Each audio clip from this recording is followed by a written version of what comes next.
Okay, Okay. good. All right, thank you. Ladies and gentlemen, welcome to the regular meeting of the Bethlehem Zoning Hearing Board. My name is Bill Fitzpatrick, and I'll serve as chair for tonight's hearings.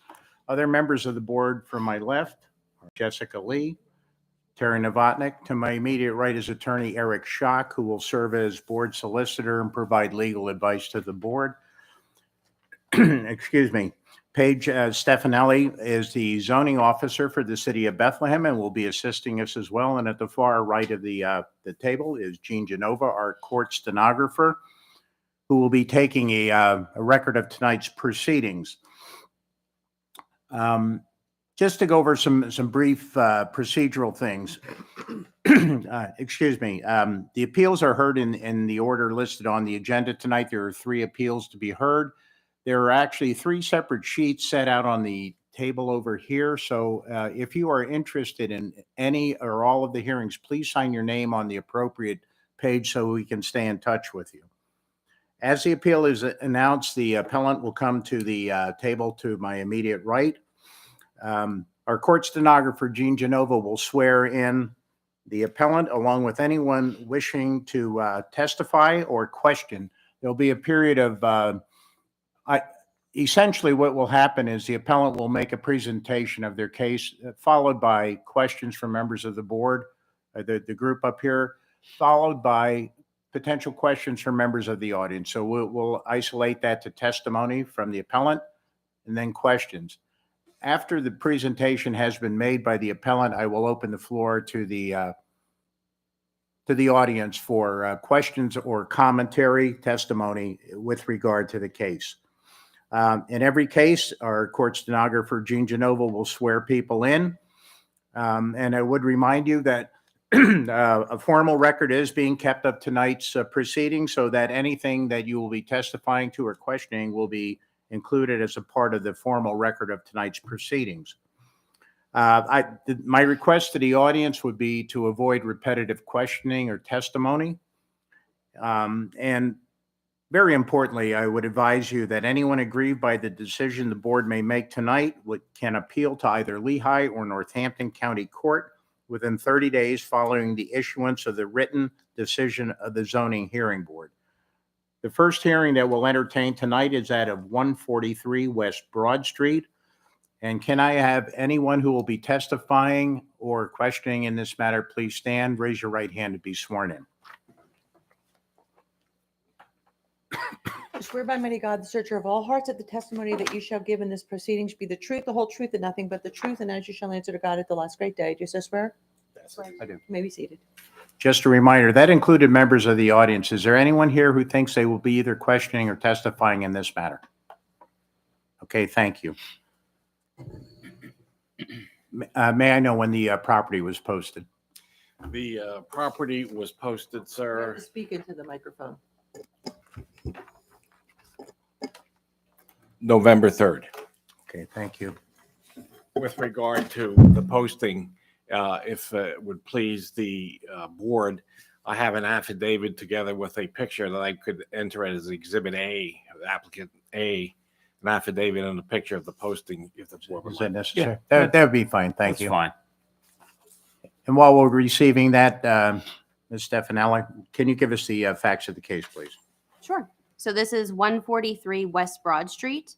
This is the appeal of Jeffrey Parks on behalf of Skyline West LLC to construct a multifamily structure which requires variances for side yard setbacks, 28.5 feet required, 1 foot proposed. Buffer yard, 15 feet required, 1 foot proposed. Minimum tract size is 10 acres required, and they are proposing 2.3221 acres. Maximum pervious coverage, 5% maximum required, 33% proposed. Building length, maximum building is 180 feet, and required is 440 feet, proposed, sorry. Commercial space on the first floor required, and no commercial space is being proposed. Additionally, a special exception is required to reduce the minimum off-street parking. 68 parking spaces proposed, 70 are required. And the record lot is irregular in shape. It's 24,240 square feet, and this is located within the CL zoning district, which is the limited commercial. Thank you. We may proceed if you would, please.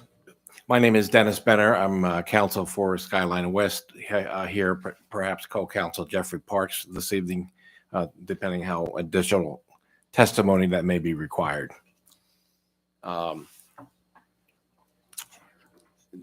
In order to simplify the number of requests that this applicant is making, I prepared, or I had the engineers prepared, an exhibit. What you're going to see on these exhibits, and as the zoning officer has indicated, there's a total of 8 relief requests.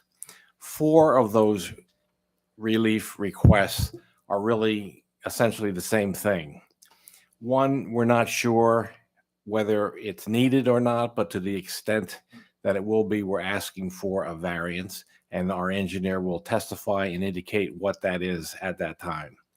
Also, one of the requests for relief, I request that we can amend the request for the length of the building. I believe the application stated it was 440 feet, and we're going to be looking for 467 feet.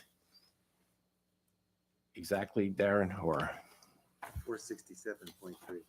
467.2 feet, 0.3 feet. And with Wait till he finishes. that, if it pleases the board, I'd like to call Darren Heckman, the consulting engineer, to go through the exhibits for the zoning hearing board. Okay, just let the board make a motion on amending the application. You have a motion one way or the other to allow the amendment to the application regarding the length of the building to 467 feet. I make the motion. 0.3 feet, 467.3 feet. Thank you. I make the motion. Please second. This second, Thank you. Okay. Bill Fitzpatrick, Yes, Jessica Lee, yes. and Terry Novotnik. Yes. Thank you. Thank Excuse you. me, May I ask a procedural question? He's going to be referring to that map. Do you want me to be the weather girl and point to it, or should I bring it over? well, to whoever him? is going to go over there, I'd asked them to take the microphone that's immediately behind you. Because we do have folks that are watching live streaming. And then I just had one other thing, Dennis. In the application, I think just if you look at number item of relief 3, I want to make sure. I think that's supposed to be 131823A, not 0. Can you guys just check that? 131823A. It's A, right? Because it looks like a 0, but It Yeah. should be an A. no problem. I just want to make sure we have all the section numbers correct. Perfect. With regard to the exhibits that Mr. Heckman will be speaking to, we had a package of those exhibits in 11 by 17, and we have enough for the zoning hearing board. Would the board like to receive copies to follow along for yourselves? Yes, please. These guys. These guys. That one for now. Well, why don't we give them the the whole thing? let's give them the whole package, so we don't have to continually do this.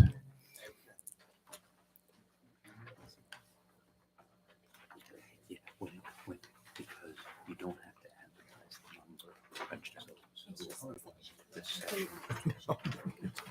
number. Made it pretty easy. These are pretty bright.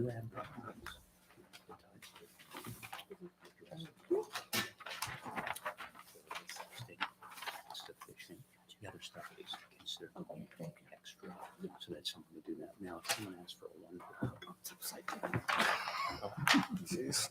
And but if someone's concerned about 440, they can show 467, right? Right. Yeah. Gotcha. Give them all. It has all the elevations and stuff in it. Yes. Okay. Oh, go ahead. Yeah, all kinds of Is this stuff. what we already have? Is this what we already have? It's very Not all similar. of it, yeah. No, And no, I just no. want to make sure that What the a exhibits waste that of I'm paper. gonna present. Paper. that we can mark out. I was going to say, and then since these aren't marked, just tell me what you want them marked as we go through. Okay.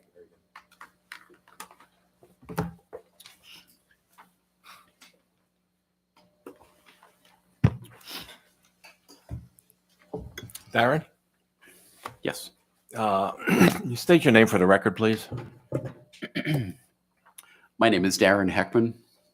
And how are you employed, Mr. Heckman? I'm employed by Keystone Consulting Engineers And how long have you been with Keystone Consulting Engineers? since 2015. And prior to that, were you in the engineering business? I was employed at Lehigh Engineering since 1987. Okay, so you're familiar with engineering and land development and that kind of thing. Is that true? Very much so, yes. Do you recognize what I'm going to mark as A2, Eric? Okay.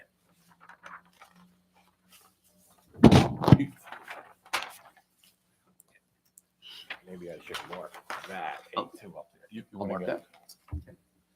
Can you take the microphone with you, please? Or where is it? Thank you.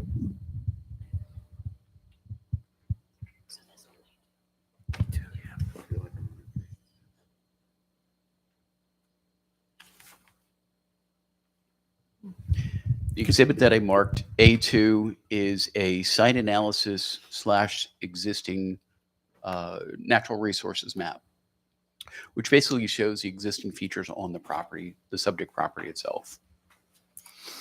If you don't mind, I'll just Yes, stay up just, here, Dennis. yeah, no, go ahead.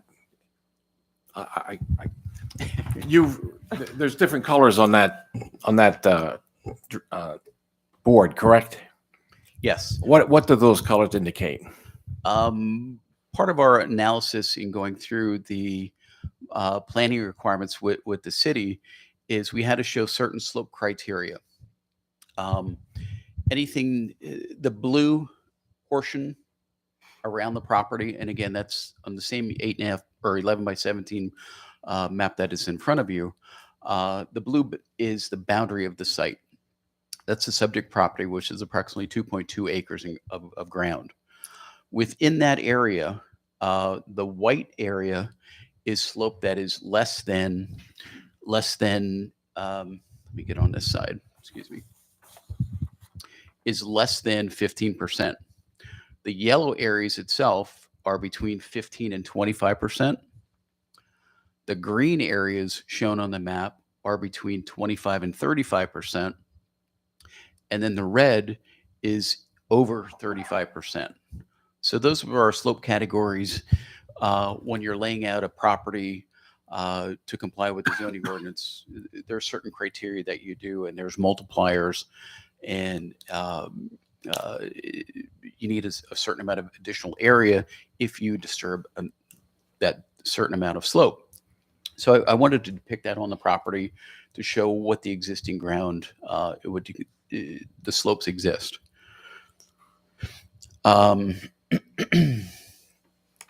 In your opinion, is this a steeply sloped parcel?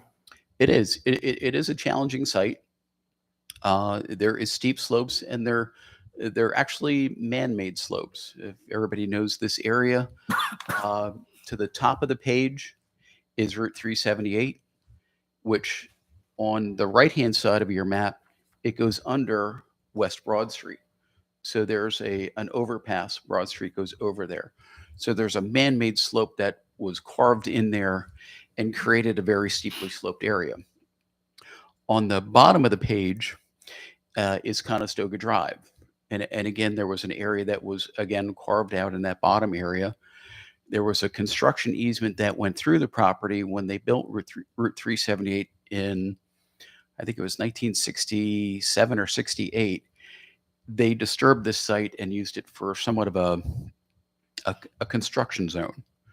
And they disturbed it, used it for an area to get their vehicles in and out because of the overpass and building the bridge.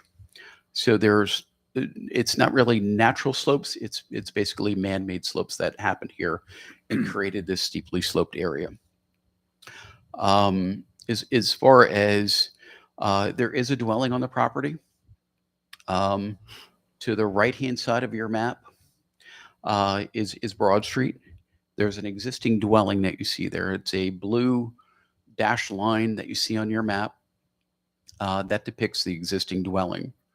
and you're going to see a gray area on that map as well that shows the driveway that goes to the garage and stuff. So that's what's basically on the property.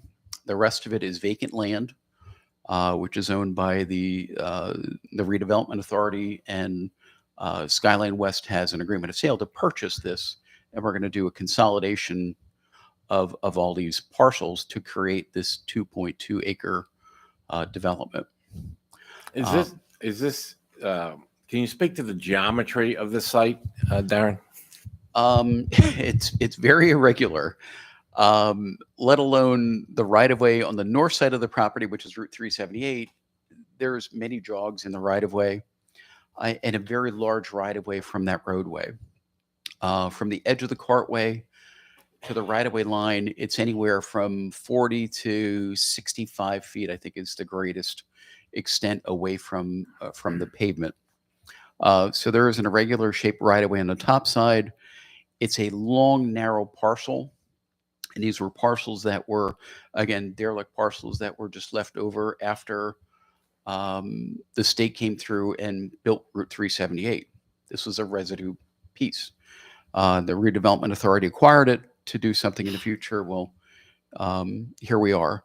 On the bottom side of the property is Conestoga Drive. North, if I may, north is to the right-hand side of the map. So the east side of the property, or the bottom of the page, is Conestoga Drive, and on the other side of Conestoga Drive is the creek, and there's a floodplain associated with that. So accessibility from the bottom side is very difficult to get into the property. We have a floodplain. There have been many times in past history where there's been some flooding issues down in that area. So what we're looking to do is access the property from West Broad Street, where the existing driveway is, that gray shaded area on your map. That's going to be our proposed access into the proposed development. Can you access the site from Route 378? Route 378 is what's called a limited access highway, which means for a development like this, you cannot access it. So the answer is no, you cannot access it from Route 378. Okay. So we've defined the criteria and the characteristics of this particular piece of property. Can we move to your next exhibit, please? Sure. And I'd like to mark that exhibit A, not that one. Don't we have one with the bill? Which one are you looking at? Yeah. Okay, I'm sorry. Yep. I can't see you too well from here. A3?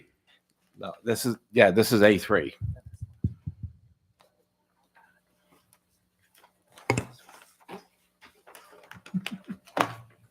Okay. Can you tell the zoning hearing board what is depicted on exhibit A3? A3 is part of one of the handouts that I provided you folks, which shows our proposed development. The gray shaded area is going to be the multi-level housing area. The area with the cross-hatching is going to be the first floor, which is going to house a parking garage and amenities for the facility. There's going to be gymnasium. There's going to be a common area. There's going to be amenities for the residents in this complex. Now, can you speak to the, not the shaded area, but to the hatched area? Is that built on the ground or is it built on something else? The architect that the developers has employed came up with a very unique building design. Dennis, it might be easier if I flip to another exhibit. Sure, go ahead. And that might help. We just need to mark the exhibit. Okay. Go to the exhibit. Okay. The next plan sheet. and Wait, again, let's mark that exhibit A4. A4.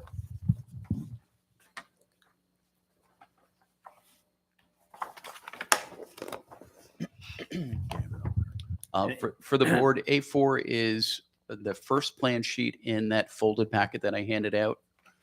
And what that's going to show, the top of that plan or top of that page shows an aerial view looking down on the property.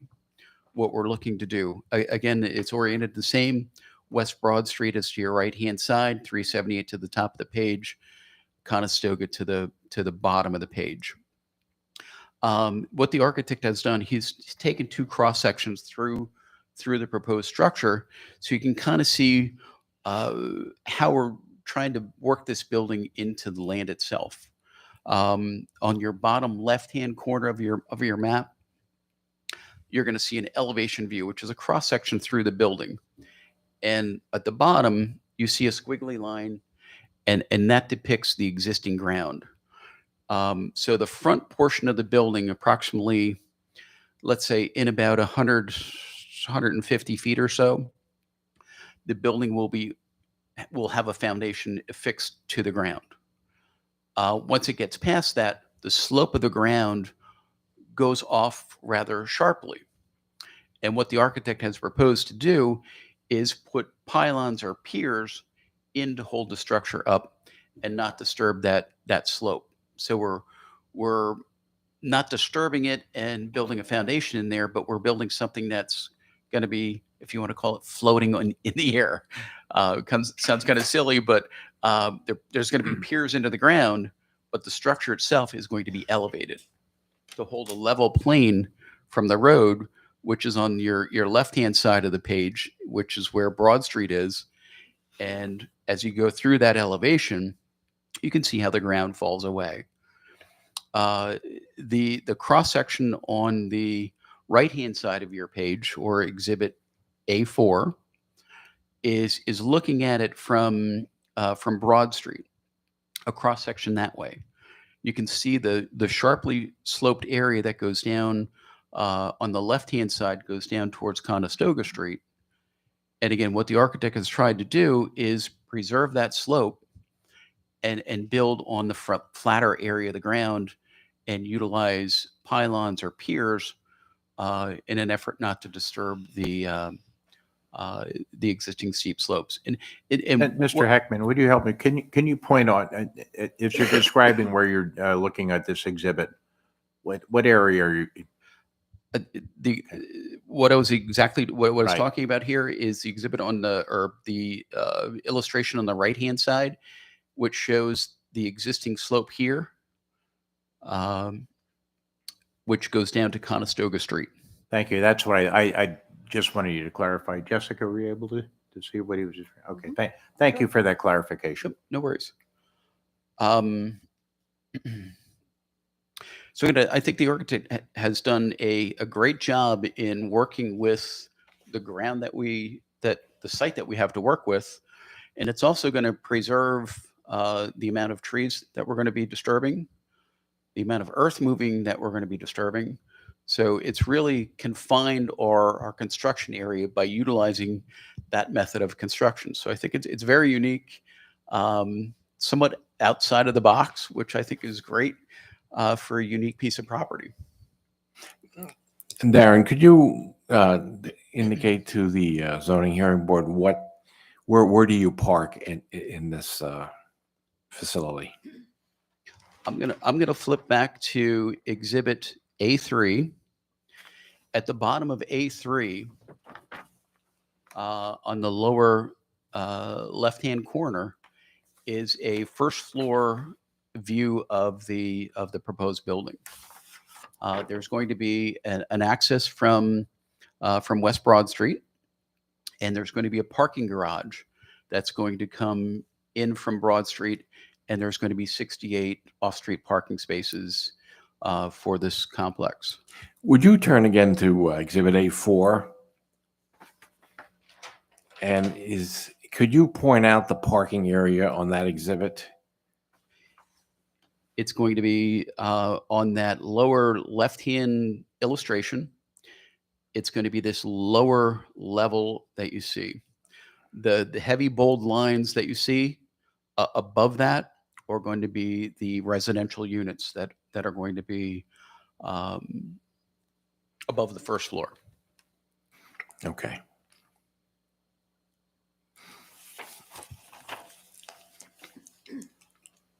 A3, I believe. Can you turn back to A3, please?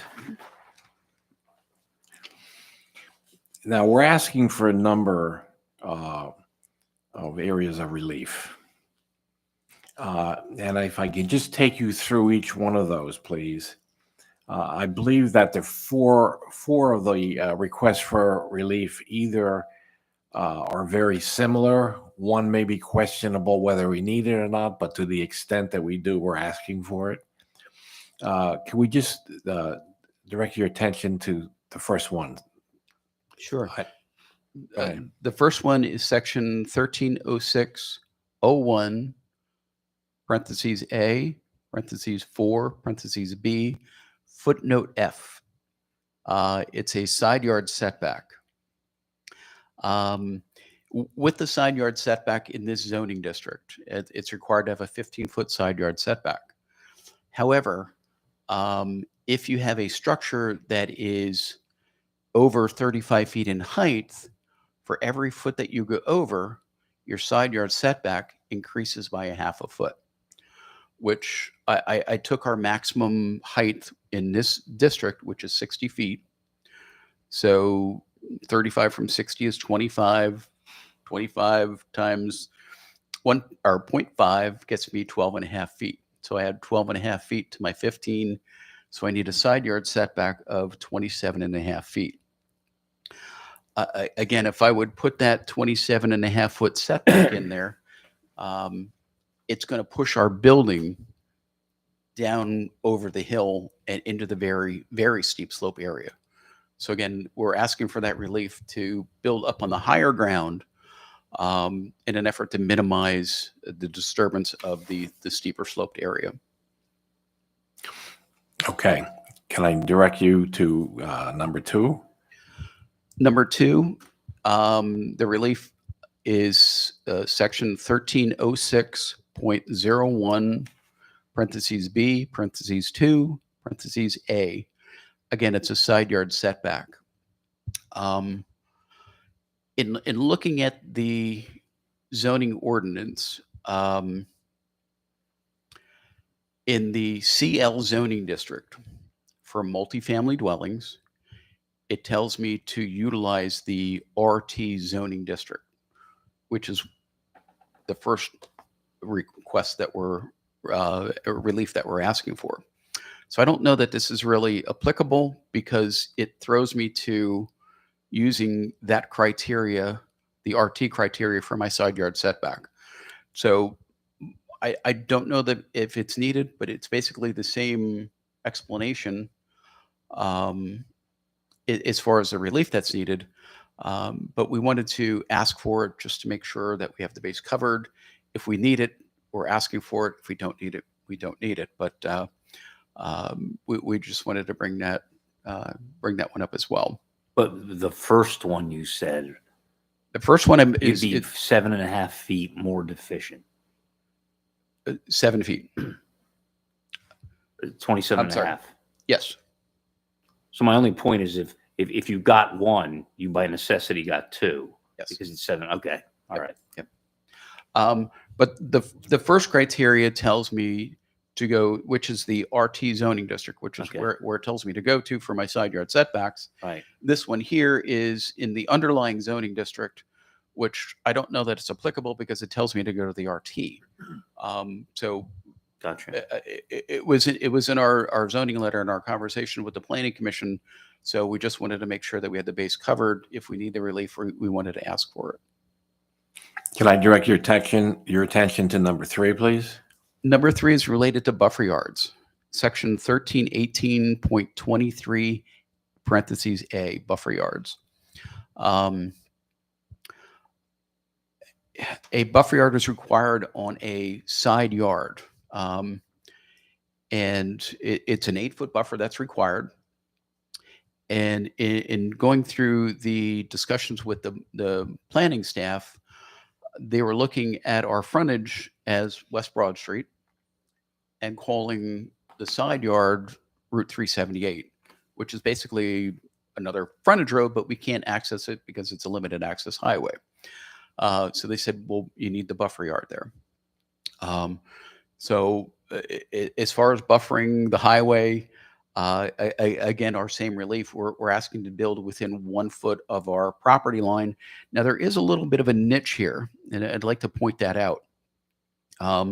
If you can look on Exhibit A3, and if you follow from left to right, from the point over to where those arrows come down, and you're going to see a little notch that comes in there. Again, that's PennDOT's right of way that has a little bit of a jog to it. That jog that comes in, that gets me to that 1 foot.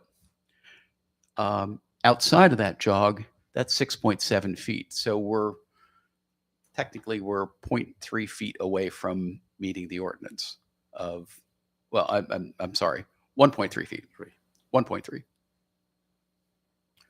But that jog is that the irregular shaped property is, and again, in an effort to stay off of the steep slopes, we want to be as close as we can to the what would be the western property line, or Route 378. Let me direct your attention to number 4, please. Number 4 again is related to buffers. Section 1318.23 parentheses E, buffer yards. And it says no structures are allowed within the buffer yards. So again, our relief is the same as as I explained earlier with the buffer, and the same as the side yard setback. So again, our relief for the first 4 items are basically the same relief being requested. How about number 5? Number 5 is section 1316.01 parentheses C parentheses 1, lot area and lot coverage in a steep slope. As we illustrated on Exhibit A2, we do have steep slopes on this property. And what the architect has tried to do is minimize the amount of disturbance in that area by utilizing a unique building application. But the section requires us, if we disturb, I believe 5%, or if we disturb an area that is over 35%, we need a 10-acre lot.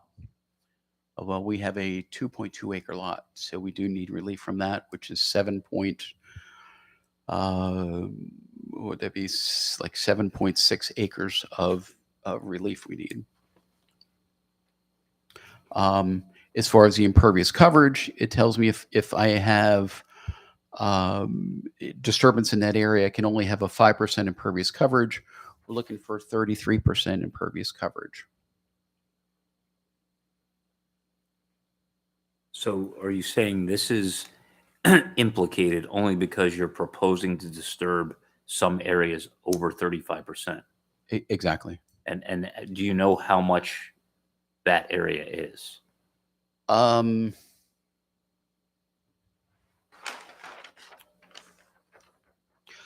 don't know exactly, Attorney Schock, but if I had to take a guess on it, it's going to be about 10%.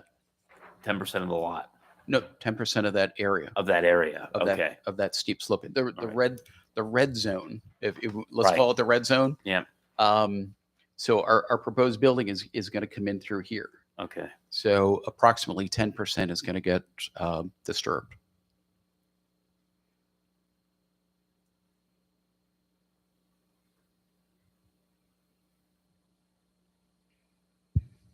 Okay. How about number 6? Again, referring back to Exhibit A3, relief number 6 is section 1322.03 parentheses LL parentheses 4 proposed building length. In this district, it requires a maximum building length of 180 feet. what we're proposing is 467.3 feet. So there obviously there's an excess, but there's a reason why, and that equates to the irregular shape of the property, the steep slope area of the property. We're also bounded on the property by a limited access highway on the west side, and steeply slopes area on the east side, floodplain. So it's very limited on how we can actually build on the property. So again, having a longer, narrower building would accommodate this development. Now, I did have the opportunity to speak with the fire marshal. We did prepare a sketch plan. We submitted it to the Township Planning Commission. Township Planning Commission asked me to meet with, I forget his first name, Mr. Reich, who's the fire marshal. I met with him. He looked at the plans. He said, as long as this building is going to be sprinklered, and as long as he has an access to get to the front with his aerial vehicles, he would be happy with that. So Dennis, I do have documentation of that. The other thing, I did meet with Michael Simonson, who's the code enforcement officer, at that same meeting, and Michael kind of concurred with the fire marshal that said, as long as you're happy, I'm happy. So we do have both their blessings, and I wanted to make sure I had that before we came to this board. What is the width of the building along the front of Broad Street? Let's see if I got a dimension on here.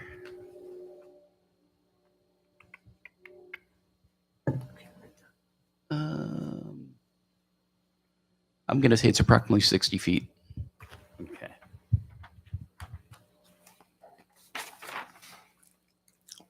All right, I'm going to skip number 7 for the time being. I'm going to take you to number 8.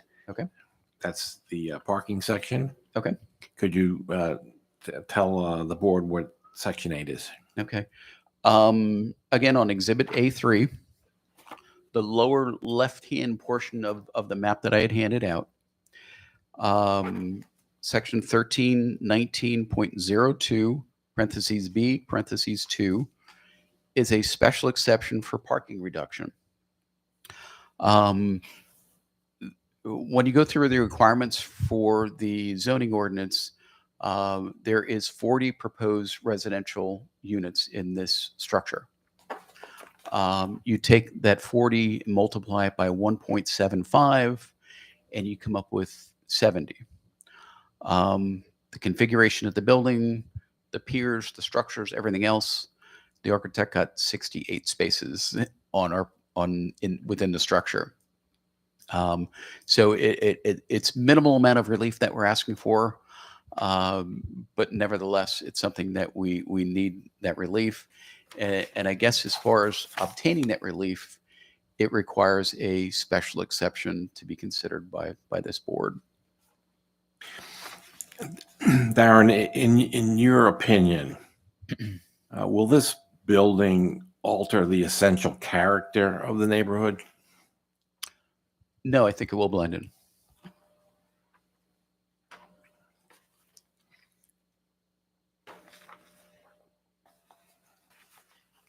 And I believe you've already testified to the exceptional topography and other physical conditions that make this very challenging. Is that true? Yes, again, the farther back we go to increase parking, again, increases building length and disturbance. So again, we felt this was the minimal amount of relief that would be needed to accommodate that number of units. In your opinion, to be compliant with every zoning regulation, would that create a hardship? No. Would it, if we had to build the building in conformity with the requirements of the zoning ordinance, would that create a hardship? That would, yes, yes. And Sorry. so that's why we're here tonight, to seek relief, Yes, so that we don't have, or we have less of a hardship. yes, yes, sir. Thank you. Next I called Jeffrey Park. Wait a second. I'm sorry. Yeah. I'd like to go. At this time, questions from members of the board. Ms. Lee? Yeah, I'm thinking about future. What about erosion in the areas that you're going to be disturbing What we're looking to do, up here, right? And yep, we're at the- Conestoga and everybody down here. we're going to be at the top of the hill. You are correct. Yes, water flows downhill. Right. We did have a preliminary meeting with the Lehigh County Conservation District. Uh-huh. What we're looking to do is do a capture system underneath the parking deck that we're going to take our water and capture everything in there.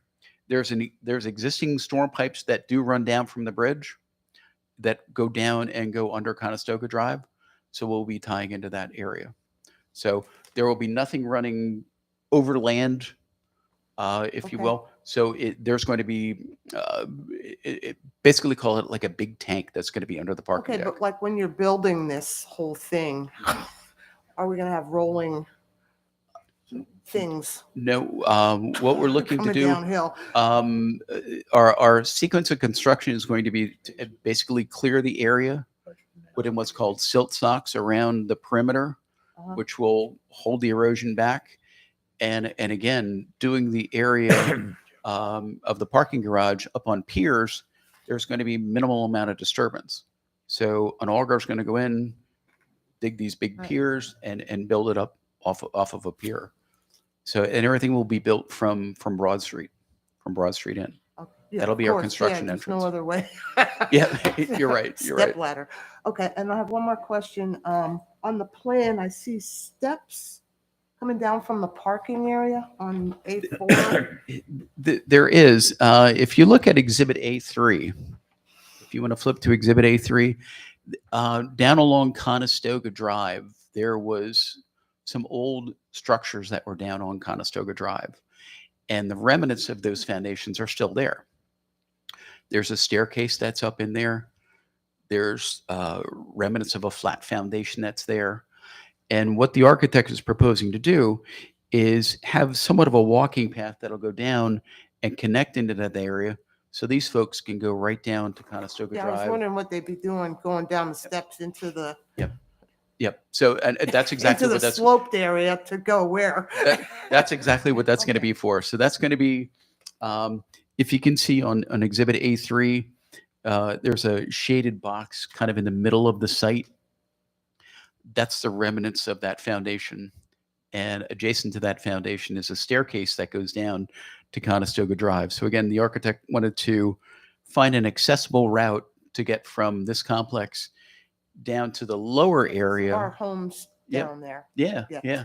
yeah. And the park's down there. So it's live and there. the creek. So it, it's a really a great path to for the folks to get down there.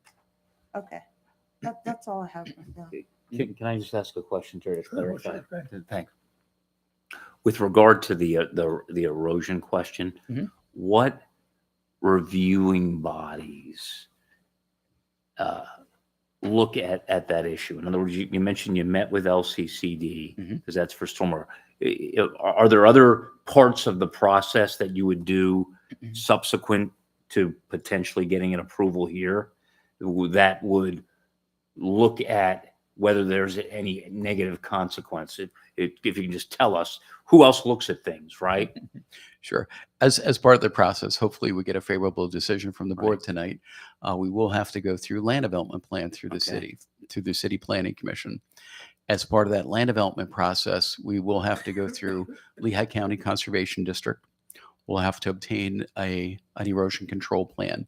The area disturbance actually is less than an acre, so I will not need what's called an NPDES permit, but I will need Conservation District approval for earth moving activities. So, and that's why we had a preliminary meeting with them, just to make sure our thought process with that we're on the same page. I didn't want to get too far ahead of myself. And then does the city review building plans as to how you design this? Definitely. Okay. Yeah, That'll be extensively. a check potentially on that too, right? Yes, extensively. There is a building permit process and building code process. Mr. Eck, I think, is going to be testifying a little bit later. and he's going to be the gentleman that's going to be building this building. So he's very familiar with the code process here in the city. Okay, Thank you for that. thanks. Okay, Mr. Novotny. The proposed piers to the back of the building, has there been any borings done to make sure that the ground can withstand these piers? Yes, there have. And I think Mr. Eck is going to testify to Okay, that great. a little bit later. He'll be able to answer your question better than I can. I think this is obvious, but I just want to confirm there are no structures anywhere near. There is a structure. If you flip to Exhibit A2, and you're going to see a blue dashed box near the West Broad Street side. There's an existing Yeah, I know that. brick building on there. I meant There's anywhere else on the Oh, property. that's it. Yeah, That's the only structure that's on the property. Or Yeah. sitting below the existing homes that would be, what is that, Second Avenue or Second Street? First Street's the next one up. First Street? First the next one Avenue. out. First Those are Avenue? First Avenue. Avenues. First Avenue. Yeah. Okay. But again, there's that big hollow where 378 goes through I'm on the other side, like the residential. across Broad Street on the No, north going side. Going, I want to say up Broad Street. West, west. Toward of Broad Allentown. Street. Yes. Okay. You're below that, right? Yes. Yes, we are. Yeah. Okay. So here's 370 coming through. Here's the bridge. And then there's like an island, if you want to call it that. And here starts the bridge to go over towards Main Street. Right. And then Conestoga goes under it. So there's a mountain of ground that's left between those two carved out areas. And I that's know across the street's like historic homes or something going on over there. So, if I may, the applicant has gone through the Historic Review Board and obtained favorable decision from them for the structure, for the architecture. So we've again, we're moving along in our process. We went with the Planning Commission, met with the Historic Review Board, and now we're here in front of you folks, and we'll go back in front of the planning board and move forward with land development.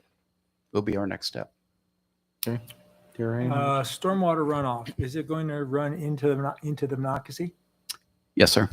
Okay, so the retention area you're going to build, obviously that area floods when there's a heavy rainstorm.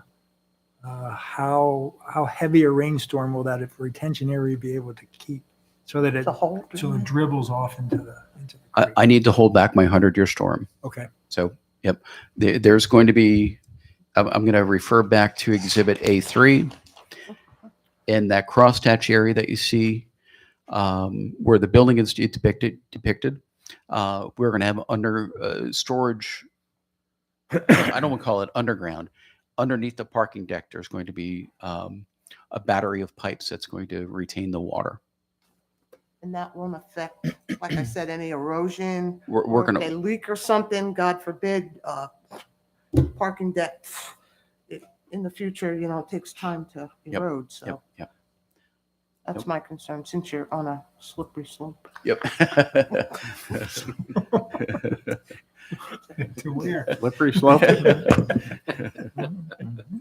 No more questions. Thank you, sir. I actually have no questions at this time. Attorney Shock, did you need anything? Yeah, I just had one question. At the beginning of your testimony, you mentioned these are man-made slopes. Yes. What would it have, to the best you can tell, what was the character of the property before the construction? We pulled plans from 1968, Mhm. when Route 378 went through. And actually, this ground, that the subject property Mhm. and First Avenue, that went straight across.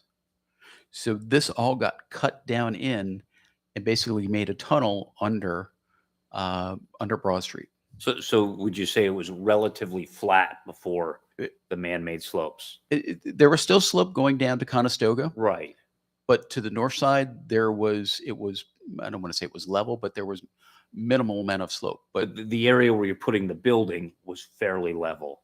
and then it sloped off to Conestoga, probably like it does today. PennDOT acquired a right-of-way that went through this property Okay. and for construction of Route 378, because it was easier to get around here and get under the Broad Street Bridge at that time when they were building Route 378. So again, they carved the road in and they just left behind what they left behind. They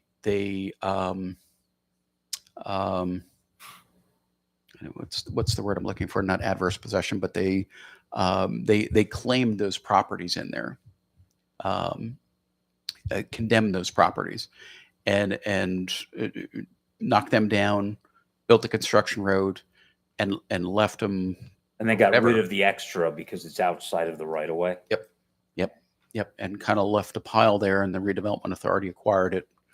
I think in the late 60s is when they acquired it. And where you need the buffer and the setback, the only thing that's impacted is if the adjacent property is the PennDOT right of way.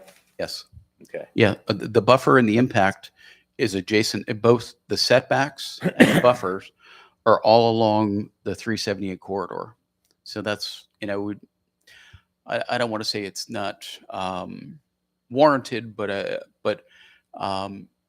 it's really not buffering a residential use or anybody like that. It's buffering a highway. So we have gone. The architect has prepared as one of our planning items, has prepared a sound study to see what the noise is coming off of Route 378. Is this project feasible? Are the people that are going to be living in these residential units, is it going to be a noise hazard and developer's not going to be able to sell them? So the way he planned the building, all the residential is going to be on the east side of the building, and there's going to be a corridor along the west side of the building. So it's going to buffer, the residential use. So he really was very mindful about, the land and the noise and the highway and stuff. So I think it's a really, really smart layout, if you will. Nope. Ms. Stefanelli, did you have anything you needed for the record? I do not. Okay. At this point, I would open for questions only from members of the audience of the testimony you just heard. Anyone wishing to question, please come to the podium, identify yourself. Seeing no one. Attorney Benner, we can go to your next witness. Next witness would be Jeffrey Parks.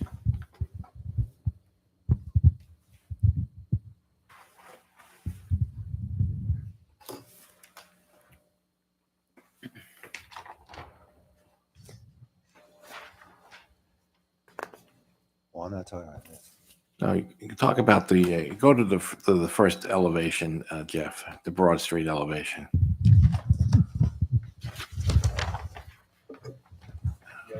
No, keep going, the colored ones. Yeah, there you go. Darren got the boring stuff. I get it.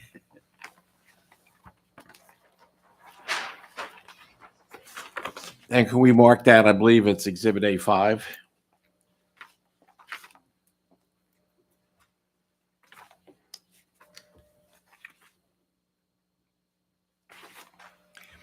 Jeff, you're familiar with this piece of property, are you not? And I'm sorry, do we have the microphone? Can you talk into the microphone? Very. Thanks. and in fact, you're the developer of the property, correct? Correct. Co-developer, whatever. Yes. Okay, and could you tell the zoning hearing board what's depicted on Exhibit A5?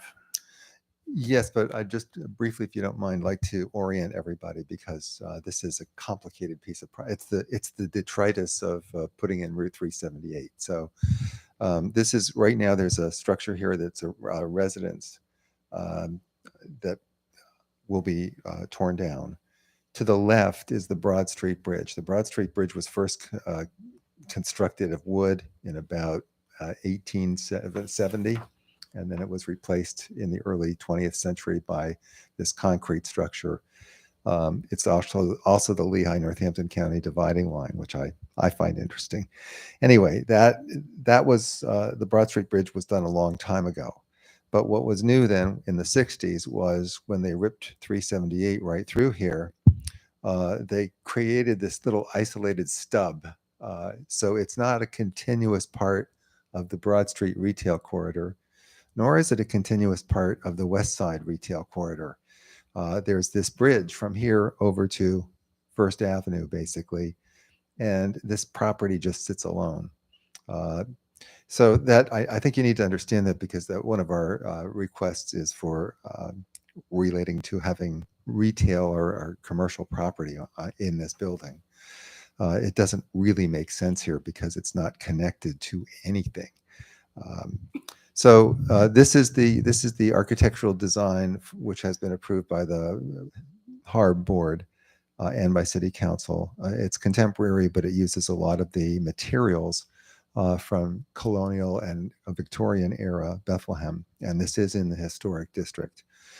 This is the 4-story residential quarters above the first floor, which is essentially the entry foyer. There will be a recreational gym, something like that in there, a community room, and the main entrance. And today, if you have 40 units, if you don't have 40 people ordering from Amazon like every day, you're in the wrong country. So there has to be space for all these packages and so on too. So that's what this is about. And when you look at Exhibit A5, where do you access the parking area? The parking is right here. It's in the far right of your far right of this drawing. Don't follow me now. So it's on the far right, and there is a little curved driveway, and there's a space over here for delivery trucks and things like that. Okay. Can you go to the next exhibit, please?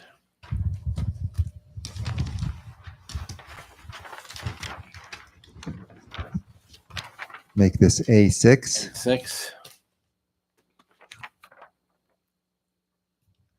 This is a view of the structure, proposed structure from the Broad Street Bridge. You can see on the lower right-hand corner here, the continuation of the bridge works, the fence, if you will, along the bridge, the concrete fence. And then these are the units, the residential units, which face the Monocacy Valley and South Mountain. Now, you spoke about commercial use, the need for commercial use, and we're looking for relief from the requirement to have commercial space. Is that true? That's correct. Okay. And as part of your inquiry for commercial space, or the need for commercial space, did you have occasion to speak with merchants downtown Bethlehem? Yes, when we first started this project, obviously I have a long-term relationship with the Downtown Bethlehem merchants, and I went to the Downtown Bethlehem Association. I shared the concept with them and mentioned that this zoning required commercial use on the first floor. And they were, let's say, vociferously opposed to it. First of all, concerned that it would take away from Broad and Main, basically. But secondly, the overwhelming shout was, "Oh, not another restaurant." And frankly, if we were going to put anything in there and plan this around that, this is a perfect place for a restaurant because it looks out over the Monocacy Valley. So other than that, I think the board just received a complaint letter from someone who said he had a building near this and couldn't find a person to rent it to. So we think, other than putting a restaurant in here, which we really don't want to do, the part of the attraction of people living here is that they can walk to the restaurants that already exist on Main Street. This is really not a part of the commercial area on Broad Street, but of course there is a restaurant just 2 blocks away. The former cafe is there. So we would request relief from having to put a commercial space in here. And, if we were stuck with some kind of office, it would just frankly be silly. There is parking along Broad Street, but especially when, for instance, the Brew Works is busy, that parking is pretty well used up. If you had to put a restaurant, for example, in here or some other commercial use, is there any area where people could even park to be able to access this use?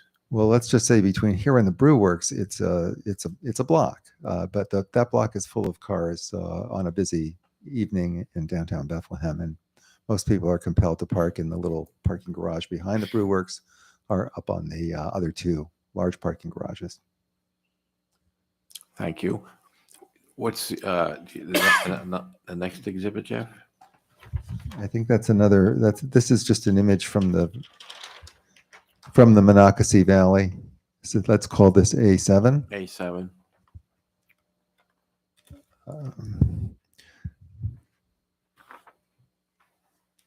This is an image, and I'm not the engineer or architect, but I'll just point out that this is an image that the architect has prepared to demonstrate the goal of the project is not necessarily to give the people in the apartments super views. The goal in the apartment is of the project is to conserve as much as possible of the native growth and restore whatever native growth that's outside the perimeter of the building as needed, so that you actually, when you're living in these places, get a more woodsy feel. Number one, you can certainly, I live on Church Street along the Niskey Hill Cemetery. So in the summer and fall, I have beautiful trees across the street, and in the winter, I see South Mountain. It's a really neat view, and this will be pretty much the same deal. You'll see the images of the trees that are right in front of your unit in the warm weather months when the deciduous trees have leaves, and in the winter, you're going to see the Monocacy Valley and South Mountain. And the next exhibit? That is. He marked that 7.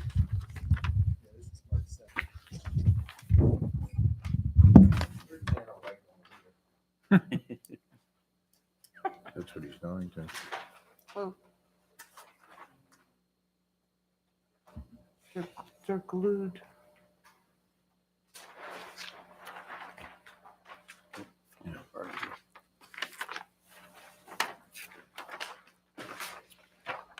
We'll mark that at A8, Jeff.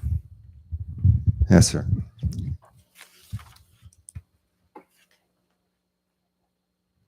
So this is the area essentially above the garage now. What's underneath this amenity space for the residents is the parking garage. So you have an outdoor amenity space. It's partially covered. An infinity pool overlooking South Mountain, and you have another amenity on age A9. You can see there's an indoor amenity here, kind of a place where you can have a gathering, a birthday party, those kinds of things. That's added on to the south of the building, to the rear of the building, farthest away from Broad Street. Is there any more left there? One more. Yeah, this is just a view of the building from 378, A9, I'll call it. And 10, I again, think it's 10, Jeff. A10. 10, okay. This is A10. This is a view of the building from 378. Again, the architect has used some natural tones that are used in some of the buildings in the community.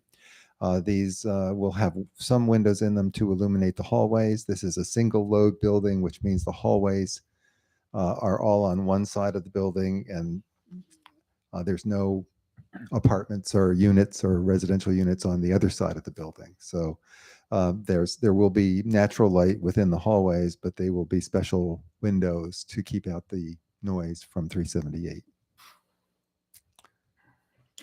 That's it. That's it. Questions? Questions from members of the board? Ms. Lee? The infinity pool on top of the parking? It Yes. wouldn't be an infinity pool if it had a railing high up there. Well, you know, You that wouldn't is want anybody to actually float over, you a know? very salient comment, because when the architect showed us that, and I still think you're probably right. There's going to be got to be a safety railing there because if you put your grandkids in there, you don't want them climbing over the wall for sure. Right, And heading to your slippery slope. absolutely. Okay, that's all right. Any other questions, Ms. Lee? Sorry. That's all right. Mr. Novotny. I'm looking at the pictures and everybody in the picture, they're young and thin. So you're not going to rent to old fat people? Well, I can assure you that by the interest that I've seen, we're going to have old people. I don't know what their weight's going to be, but I don't have any questions. Now that you've offended me with that old fat comment, I have no questions either. Attorney Shock, anything you needed from? Yeah. On A3, I'm now looking at relief 7. I just want to clarify what that number should be. It should read 130501A1. Okay. So let's just correct that. There's It's an a extra typo. 1 in there. Yeah. A1. That's exhibit A3. What's wrong? Yeah. Just why don't we fix it on that one? the one Number with the- 7 should be, there's an extra 1 there, so it should be 1305. I'm sorting through that mess of paper there first. 01. A1.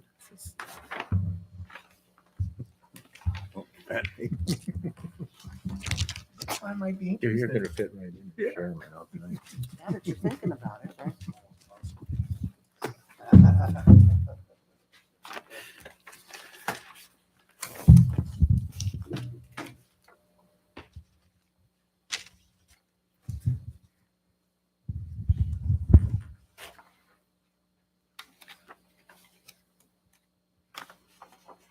While we're fixing that, was there anything else you needed, Attorney John? Yeah, I just had one question. Are you familiar with the areas of the city that require the commercial use on the first floor? if you're asking if I memorized the zoning map, no. Not memorized. I guess my question is, you said, well, this is separate and apart. Do you think this is different from most of the areas similarly zoned in terms of when they're requiring it on the first floor? Do you know, is it in areas that typically are have other commercial nearby? Is that what you were, I'm just trying to get at when you were saying we're Right. separate from Broad Street, we're separate from Main Street. Is it typical that this requirement is in an area where you're part of a block and? Oh, and- absolutely. Okay. That is very typical on the north side and the south side where these areas exist. It's a business district in effect. Okay, that's what I'm So- asking. So is it usually not a single standalone property that's separated from anything Totally unaware else? of any single standalone property. Okay. And obviously this was created as a standalone by the engineering intervention of PennDOT. Right, So because it's of really not 378. yes, It would have been part of the West Broad Street corridor if correct. they didn't run 378 through it, I think is your point. Is that right? Exactly. Okay. Exactly. Just want to make sure I understood that part. Okay, that's all I had. Ms. Stefanelli, did you need anything clarified for the record? I do not. You do not. Questions from members of the audience of Mr. Parks? If there are any, please come to the podium and identify yourself. Seeing no one, can we go on to your next witness? Next is Jim Eck. Jim, are you employed? Yes, I am. And how are you employed? I am the president of Quadratus Construction Management. And as part of your job, do you construct buildings like you see depicted on these exhibits? Yes, we do. Have you had the opportunity to view and be on this site? Yes, we have. Okay. And in your opinion, would you say this is a challenging site to construct on? In some respects, yes, but in others, not so much. Okay. Can you tell the board what you mean by that? Well, obviously, it's a peninsula of land that we're going to be constructing the new building on, and the boundary to the west side of 378 precludes any access from there. And similarly, Conestoga Street being so much lower than the elevation we're building at, doesn't allow us access from those areas. So everything is going to come in off of Broad Street, and we're going to start at the south and work our way north. Basically, we're building a ship in a bottle. And the really interesting thing that the architect did when he elevated the parking deck to minimize the disturbance to the existing slopes, he actually created a working platform for us to construct a building from. So we're going to have more ground to work from than if we would have been constrained by those steep slopes on both sides. Have you had an opportunity to inspect or view any work that's been done from a subsurface point of view? Yeah, I reviewed the geotechnical report, and the underlying bedrock is limestone, and it's not the soft limestone, it's the hard limestone we make concrete from. So there's a reason why there's 12 concrete mills within 5 miles of here. That ground is hard.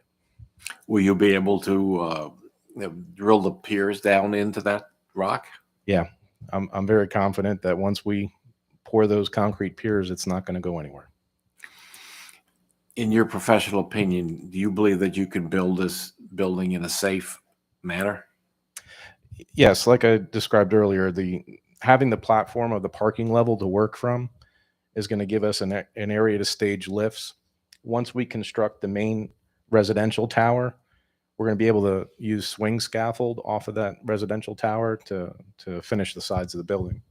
And so most of the construction will be contained in that acre or so area. Is that true? Within the footprint of the building, yes. And you're not really going to be disturbing trees or hillsides? No. And is it true that the location of where the architect placed this is the least impactful location for construction on the site? Yes, this was a very thoughtful design. We have an opportunity to review a lot of residential projects, and what CIDIO did with single loading the structure and working within the confines of the slopes was really well done. Thank you. Could you spell the name of your company for me, please? QUADRATUS. Thank you. Okay, thank you. Questions from members of the board? Ms. Lee? I have no more questions. Mr. Novotny? No questions. Mr. Eck, just a basic question. When I look at a building of this size supported by pine limbs, can you tell me how typical that is? As a layperson, I would be concerned about the safety of the building. It's not a conventional design. A more conventional design would incorporate structural fill and retaining walls underneath this parking section. But it's not that unconventional either. It's just used in a very thoughtful way on this site. Okay, and I think we went through additional steps that you would have to go through till the final approval is done on this. Again, as you're drilling down to start your pylons or your piling, you described that the ground as being very, very hard. Am I correct? Yes. Is that a plus or a minus? And again, recognize you're talking to a lay person, but when I think of a building of this size being supported on pylons, it just makes me nervous. It's a plus in the respect that the foundation isn't going to go anywhere. It's a negative for their cost. Oh, so I get, well, and you're not objecting. Okay. I'm kidding. Okay. Thank you for that clarification. Attorney Schock, anything additional? No. Ms. Stefanelli, No. questions from members of the audience? Seeing none, do you have another witness?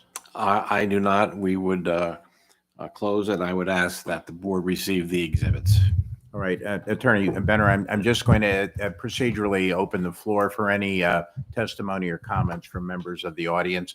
If there's anyone in the audience wishing to comment or offer testimony, would you please come to a podium and identify yourself? If I could just say then on the record that I assume there's no objection, the exhibits are admitted. There is no objection, and seeing no one, did you have any other closing remarks you wanted to make? Just this, that while we're asking for 8 different sections of relief, 4 of those 8 are really the same thing in terms of the setbacks in the side yards. One is parking. We feel it's de minimis. I have other properties in Bethlehem, multifamily properties that require the 1.75 parking spaces per dwelling unit. I can tell you that we leased spaces to accommodate that requirement, and they're just not being used. This property is contemplated for walkability. There will be vehicles here.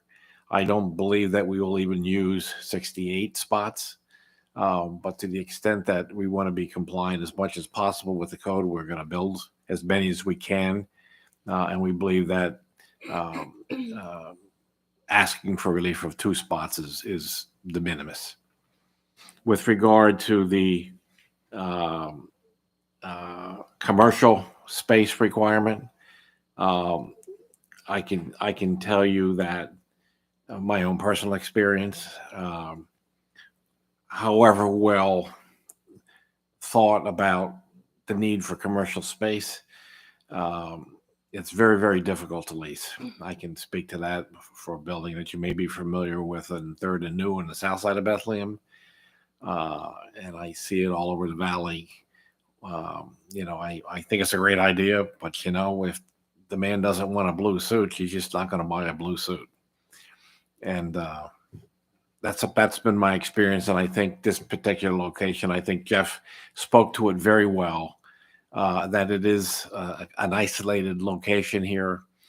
Even if we wanted to put some kind of commercial use in there, we really couldn't accommodate the access and the movements that would be required to be responsible to have a commercial use here. So beyond that, we spent 5 years with this, trying to acquire all the ground and to unlock a number of land use kinds of issues and acquiring ground for PennDOT and those kinds of stuff. And so we're working our way through the process. And you've heard testimony that was been to the Planning Commission. It's been preliminarily to the fire department. It's been to the LCC for stormwater.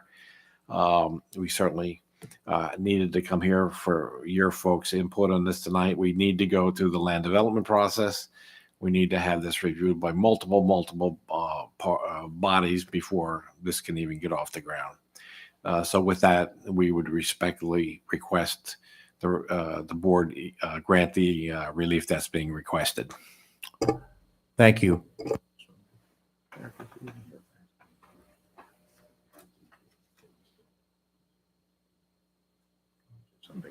I have a question for the zoning officer, if you can, and it pertains to just the parking. Was that not a matter put before council last night? Would that apply to this site that would have changed the multiplying factor? I'm unaware of whether it was in front of council or not, that specific issue. I can certainly ask Darlene, talk to her, and then get back to you on that matter. Okay, thank you. Mhm. All right, Gene, we're going to go off the record and outside into executive session. So, thank you.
record's now. Yeah. Okay. Thank you. Gene, we're going to go back on the record. We're actually going to open the record again just to clarify a couple of points. One was a question that I posed to the zoning officer about the consideration for the multiplying factor in calculating parking.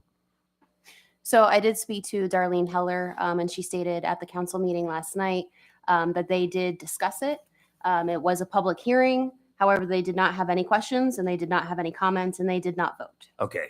Okay. So, and what, and was the number 1.5 was what was being discussed? I believe so. Okay.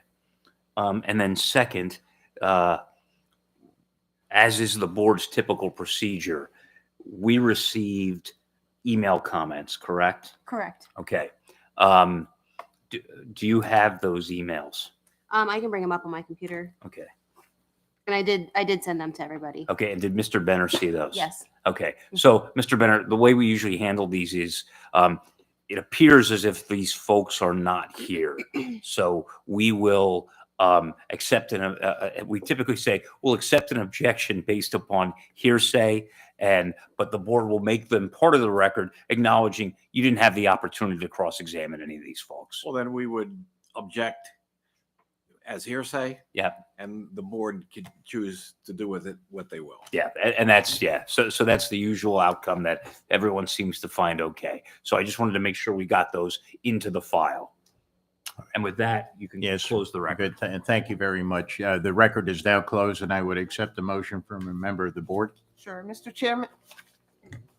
Mr. Chairman, I make a motion to approve 143 West Broad Street and all the required variances and the special exception for the parking with the following condition that the project follows the provided plans. Okay, so approve all 8 items of relief, Correct, all the subject to the variances. condition that the project be constructed substantially in accordance with the exhibits and plans that the applicant submitted tonight. Correct. That's what you said, right? That's what I said. All right. Thank you for that clarification. Yep. May I have a second? I'll second. We don't need a clarification to that part. Ms. Stefanelli, would you call the roll, please? Terry Devotnik, Yes. Jessica Lee, Yes. William Fitzpatrick. Yes. Thank you. The relief request has been granted, so good luck in the next step of your journey and Thank with you. the project. Thank you. The next item before the board tonight is that of 1344 Center Street and the appeal of John Hanchik on behalf of Center Street Properties LLC. Perfect. Thanks. Thank you.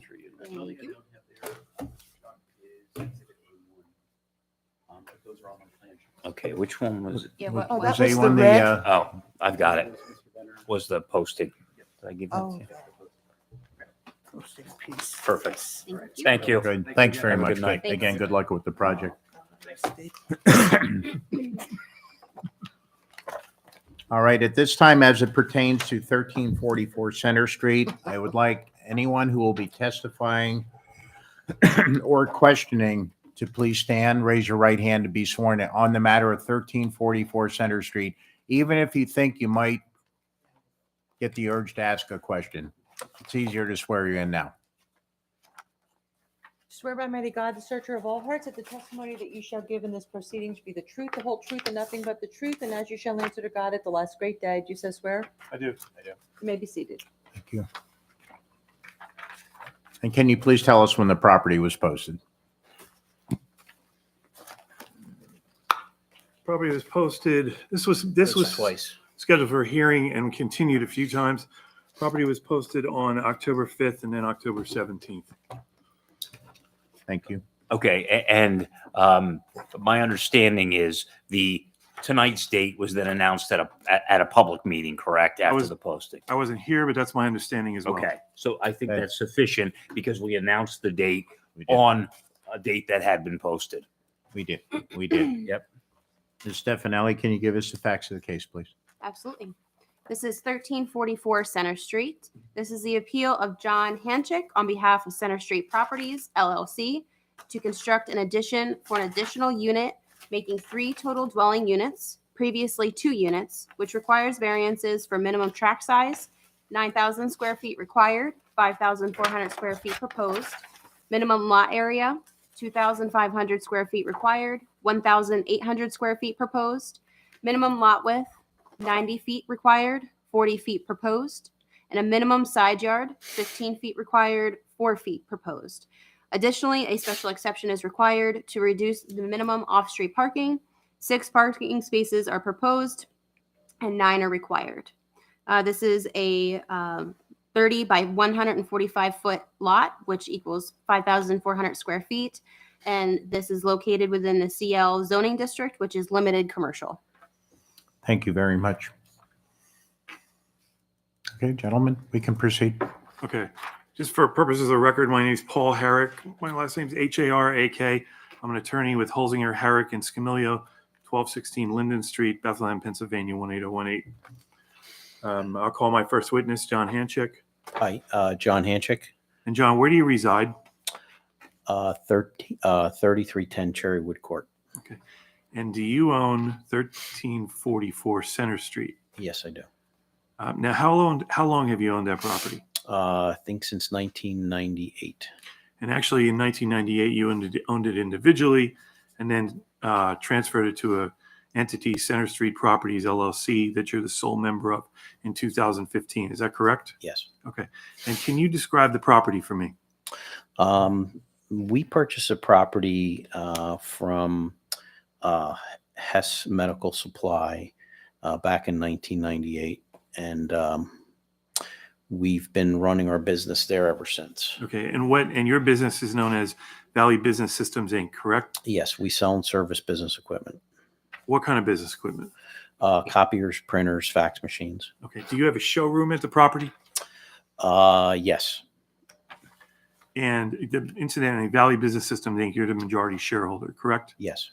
Now, currently, there are 2 apartments upstairs above your business, correct?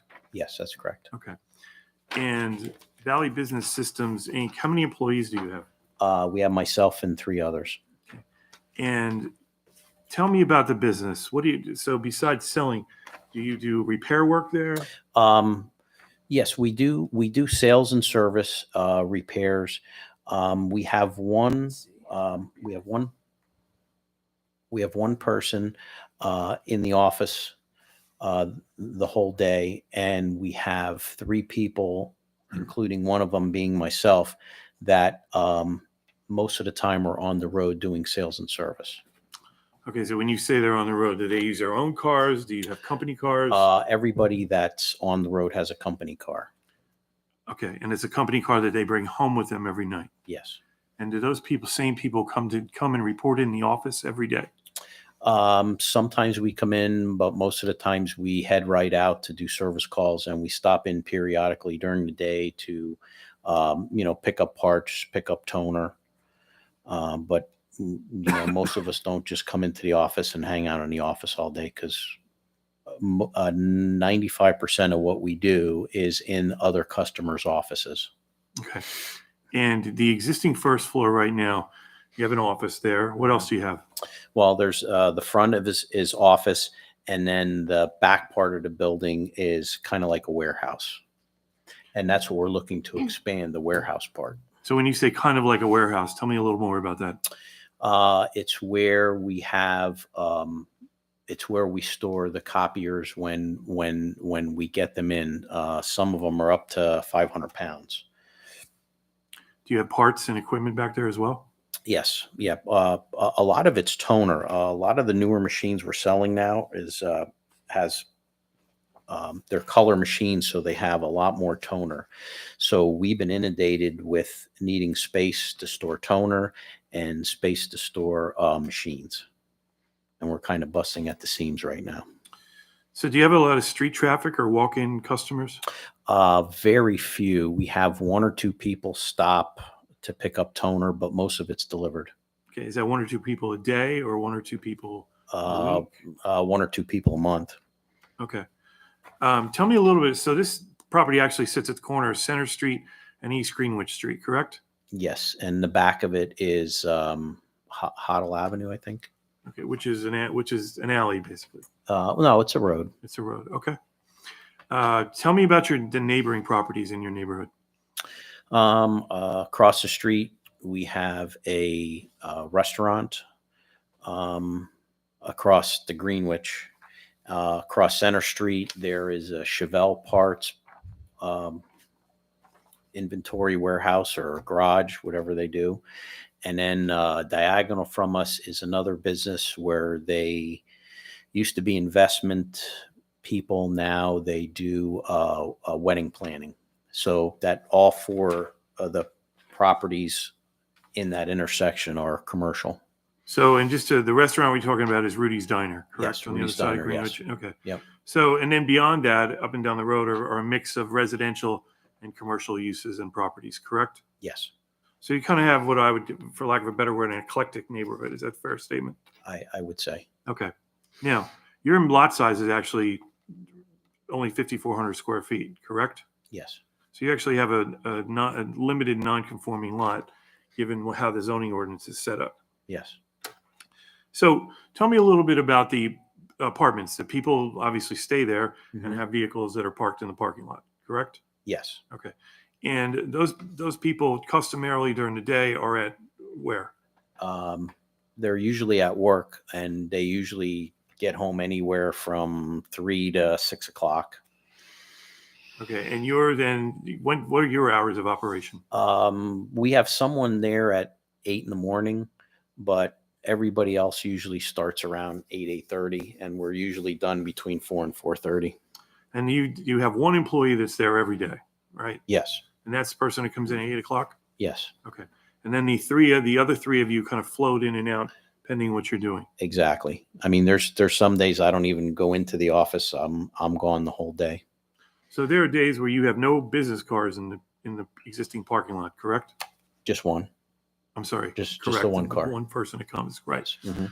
Now, on Greenwich Street, which is the street north of your property, if you're facing it, there's a off-street parking, or excuse me, on-street parking, correct? Yes. But those are also limited because there's signs there that say that they're 30-minute parking only, correct? Yes. There's 3 spots there. And how long has that been, those signs have been there, to your knowledge? They've been there as long as we've been there. So it makes sense that at one point those were for customers that use the pre-existing business. Yes. And that pre-existing business was Hess Medical Supplies? Yes. And then before that, it was a sanitary market. Before that, that was the name of it, a sanitary market? Yeah, that was the name of it. It was like a little grocery store. It's like a neighborhood grocery store. Yes. Okay. So tell me again why you want to build the addition. So we found that it's easier and to order everything we're going to sell and stock it. And it's tough to do that with the amount of space I have now. What we'd like to do is get maybe 1 shipment or 2 shipments a quarter and order a lot of equipment so we have it, instead of what we've been doing is, when someone wants something, we had to wait and order it and they deliver it. So there'd be more trucks through there. But unfortunately now I don't have the room. So the main reason I'm doing this is basically for more space to put the machines that can't be taken up to the second floor because they're too heavy. So if I said that you were really just modernizing your business and this is being done out of convenience for the business, would that be a fair statement? Yes. Okay. The addition that you're proposing is how big? If I told you it was 26 feet by 18 feet, does that make sense? Was that inaccurate? Yep. Okay. So a little under 500 square feet. Yeah, it's not very big. And the 18 by 26, sorry. that's okay. Yep. I'm sorry. And the addition is actually going to be a 2-story addition. That's what's proposed. Okay. And so on the first floor would be what? Space to store the copiers and printers and toner. And the second floor would be what? It would be an apartment. So your or office space. So your expansion allows kind of an affordable housing unit above you, where you're increasing your warehouse, correct? Yes. Okay. Now, if you make the warehouse bigger, wouldn't that go to say that you'd probably have less deliveries at the property because you have more room for equipment, supplies, and material. That's what we're trying to do. Okay. So presently you have 6 spaces, right? Yes. Okay. But those spaces are actually shared in that you have a residential units upstairs. The business people, you're only open for a certain period of hours, for 8 hours. And by the time you leave, those residential people then use the lot. Yes. So there's some overflow sometimes. Yes. From your experience, since you've been there since 1998, do you have sufficient off-street parking as well? Yes. Yeah, I mean, we I'm have sorry. I mean, I keep saying on- off-street, but I mean on on-street. Yeah. Yes, we have the three spots towards the front of the building on Greenwich, and then we have a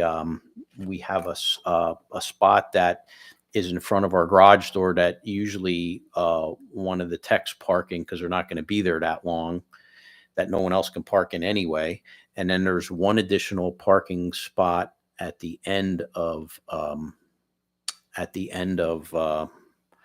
corner of Hoddle and Greenwich. Okay.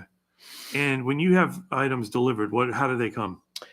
They either come truck or UPS. And from a UPS standpoint or truck standpoint, where do they park and deliver? They park on Greenwich Avenue. In that 30-minute zone. Yes, or right in front of the garage door because that's where everything comes in. And you have a garage door that faces Greenwich. Yes. Okay. And in your proposed addition, are you going to have a garage door on the addition itself? Yes. Okay. And But then, I don't know if we're going to actually be using it, but in case we do need it, it's going to be there. okay. So the UPS, how many do you have? UPS drivers that come daily, every other day? They usually show up when we have deliveries. When you no, okay, but you don't have a scheduled every day that someone comes at 3 o'clock or 2 o'clock. Just when we have something to go or when something's coming. Okay. So your parcel is unique because it's undersized. It's only 5,400 square feet, correct? Yes. Okay. And you didn't create it. It's always been that way since you owned it since 1978 Yes. or 1998. 98. Yes. And the relief that you're asking for tonight, if the board would give it to you, do you think it's going to alter the essential character of the neighborhood? I don't think it will. Do you think it'll impair appropriate use or development of your adjacent properties and your neighbors? I don't think so. How about will it be detrimental to the public? No. And if the variances, and all the variances you're asking for are dimensional, the 2 uses you have are already permitted, correct? Yes. So is this the least deviation and minimum variance that you're asking for from the ordinance?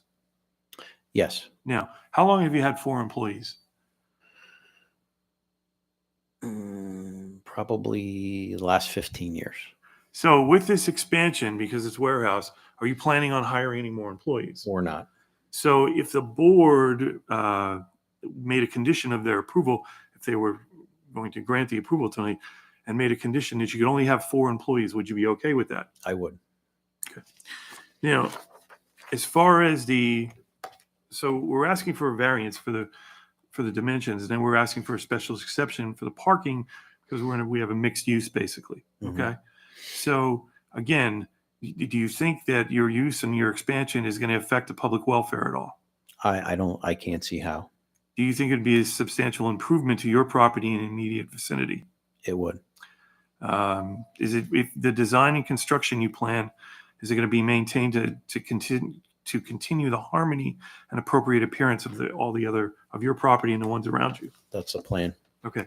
And your addition actually is just going to follow the southern wall of the existing property right now, correct? Yes. And then come across 18 feet along the eastern. Hoddle Avenue. Yep. Hmm. Okay. So it's just a plain rectangle for all Mhm. intents and purposes. Yes. You're going to have a man door here into the warehouse and then another man door up the stairs Yes. to the second floor. So it'll have its own entrance. Yes. Okay. Do you think that this expansion is going to affect the street traffic or safety at all? I don't think so. How about vehicular access? I think it's going to be very similar to what we have now. And do you think this expansion will create a significant hazard to public health, safety, or create hazards like fire, toxic, or explosive hazards? No, we're not planning on changing everything, just having just a little bit more of what we already do. So do you think this is suitable for the site that you have right now? I think it is. Is there anything else you'd like to tell the board?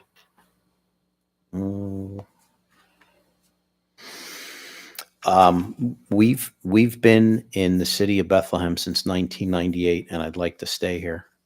And if we could get the relief and we can get a little bit more square footage, we should be good for a long time.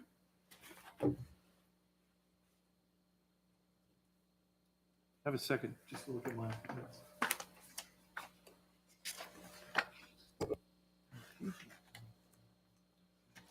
So from the standpoint of the addition, you're just going to add one. So you'll have 3 units, residential units instead of 2, correct? Yes. I don't have any other questions of the Mr. Hanchik at this time. Mr. Herrick, Yes. the plans that are part, should we just mark the application exhibit A1 and we'll put that in as the entire I was going to suggest that we just treat the application and all the attachments to it as A1? That's A1, fine. right? And I obviously I would just move for their admission. Okay. And then I had one other question.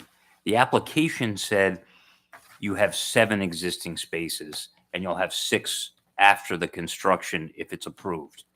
You testified you have 6 existing spaces. Which one is correct? It all depends on how you park the cars. I don't have Because you don't have it striped. well, I have 3 spot stripes, but the rest of them aren't striped. So Okay. it's however we get them in there. But if striping is required, I'm sure we can manage that.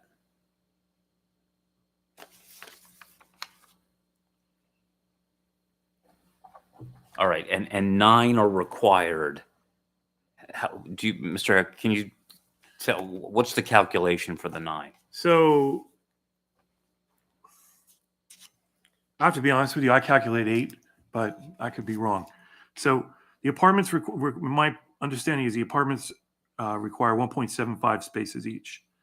So that would, with the 3 units, it'd be 5.25. And we're going to have 4 employees. So we've established, it's based upon the business, we need 4 for the, actually, why do I have this here at 2.67? You know, why don't we do this? Can the zoning officer tell us how you calculated the required parking, and then we'll compare? Sure. So I'm looking at 131901A1, and then I and double I too. So there's 2 sections here that I'm going to reference, and you can allude to which one that you would be applying in this application. We have dwelling units other than as provided below, or as a residential retirement complex. 2 parking spaces for each dwelling unit are required. Or multifamily dwellings, apartments with 2 or fewer bedrooms. 1 3/4 parking spaces for each dwelling unit is required, which is 1.75. So that's the calculation we have for the dwelling units. I'm just not sure how they came up with parking for the first floor.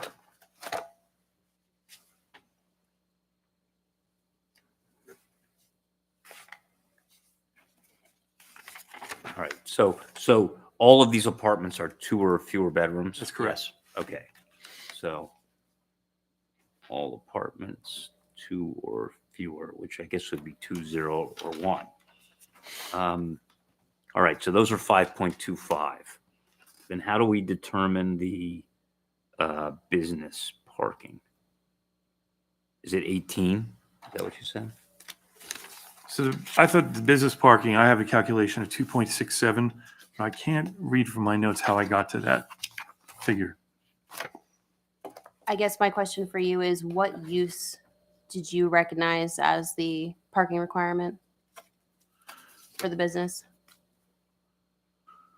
Because that's going to specifically state which one that you used for your, So I think the business use we had was, it's an office or if it's an office or public business building, or Mhm. public building, I think is what we used. Which I think, if I'm reading the ordinance correctly, is one space for each 1.5 employees. that's correct.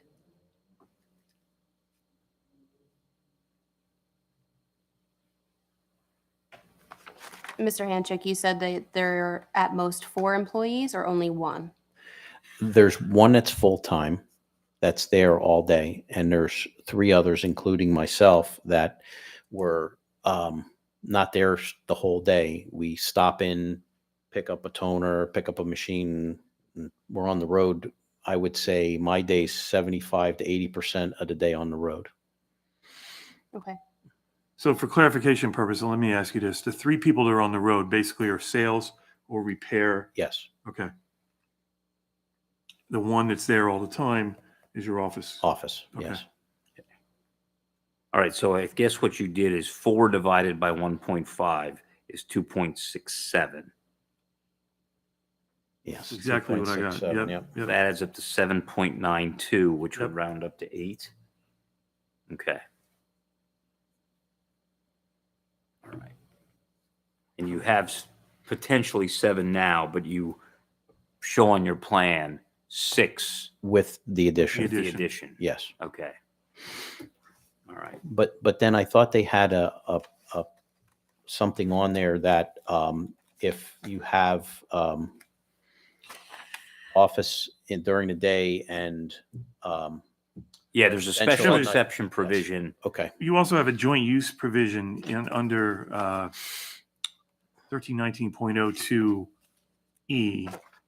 1319.02E1 that talks about a reduction. And I only saw this a few hours before the hearing, but if you read through that, and given the nature of this business and the residential, that may apply to us. And it talks about a reduction by 25%. So between the two, one in 1319.02B 2 talks about a special exception. If we can, and the board has the ability to modify off-street parking if they consider the impact of the 2 uses out on the site itself. And then if you look at 1319.02E, which talks about joint use, I think that may apply to us as well, because we do truly have a joint use where we have a business while the people in the apartments are gone working during the day and the first floor is working at night. The first floor is closed and the people in the apartments are back in on the weekends. Are you open on the weekends no, at all? You're not open at all on the weekends? No. Okay. And again, if you were, so let me ask you this. What are your hours of operation? between 8 and 8:30 to between 4 and 4:30. So every day, Yes, Monday through Friday, every weekday? yes, So if the board were willing to grant your approval, but condition it on that the business can only be open from 8 to 4:30 every day, would that be acceptable to you? that would. Yeah, if we work on the weekends, it's at the customer's office, not at our office.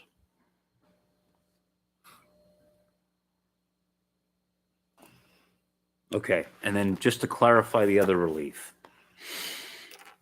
The relief for the lot size is, it says 9,000 required, 5,400 proposed. That we're in pre-existing, I mean, that's our lot size. It doesn't get any bigger than that. Okay, because for a multifamily dwelling, it's 9,000 irrespective of the number of units. So you already need 9,000 for the apartments for the multifamily, and then you still need, okay.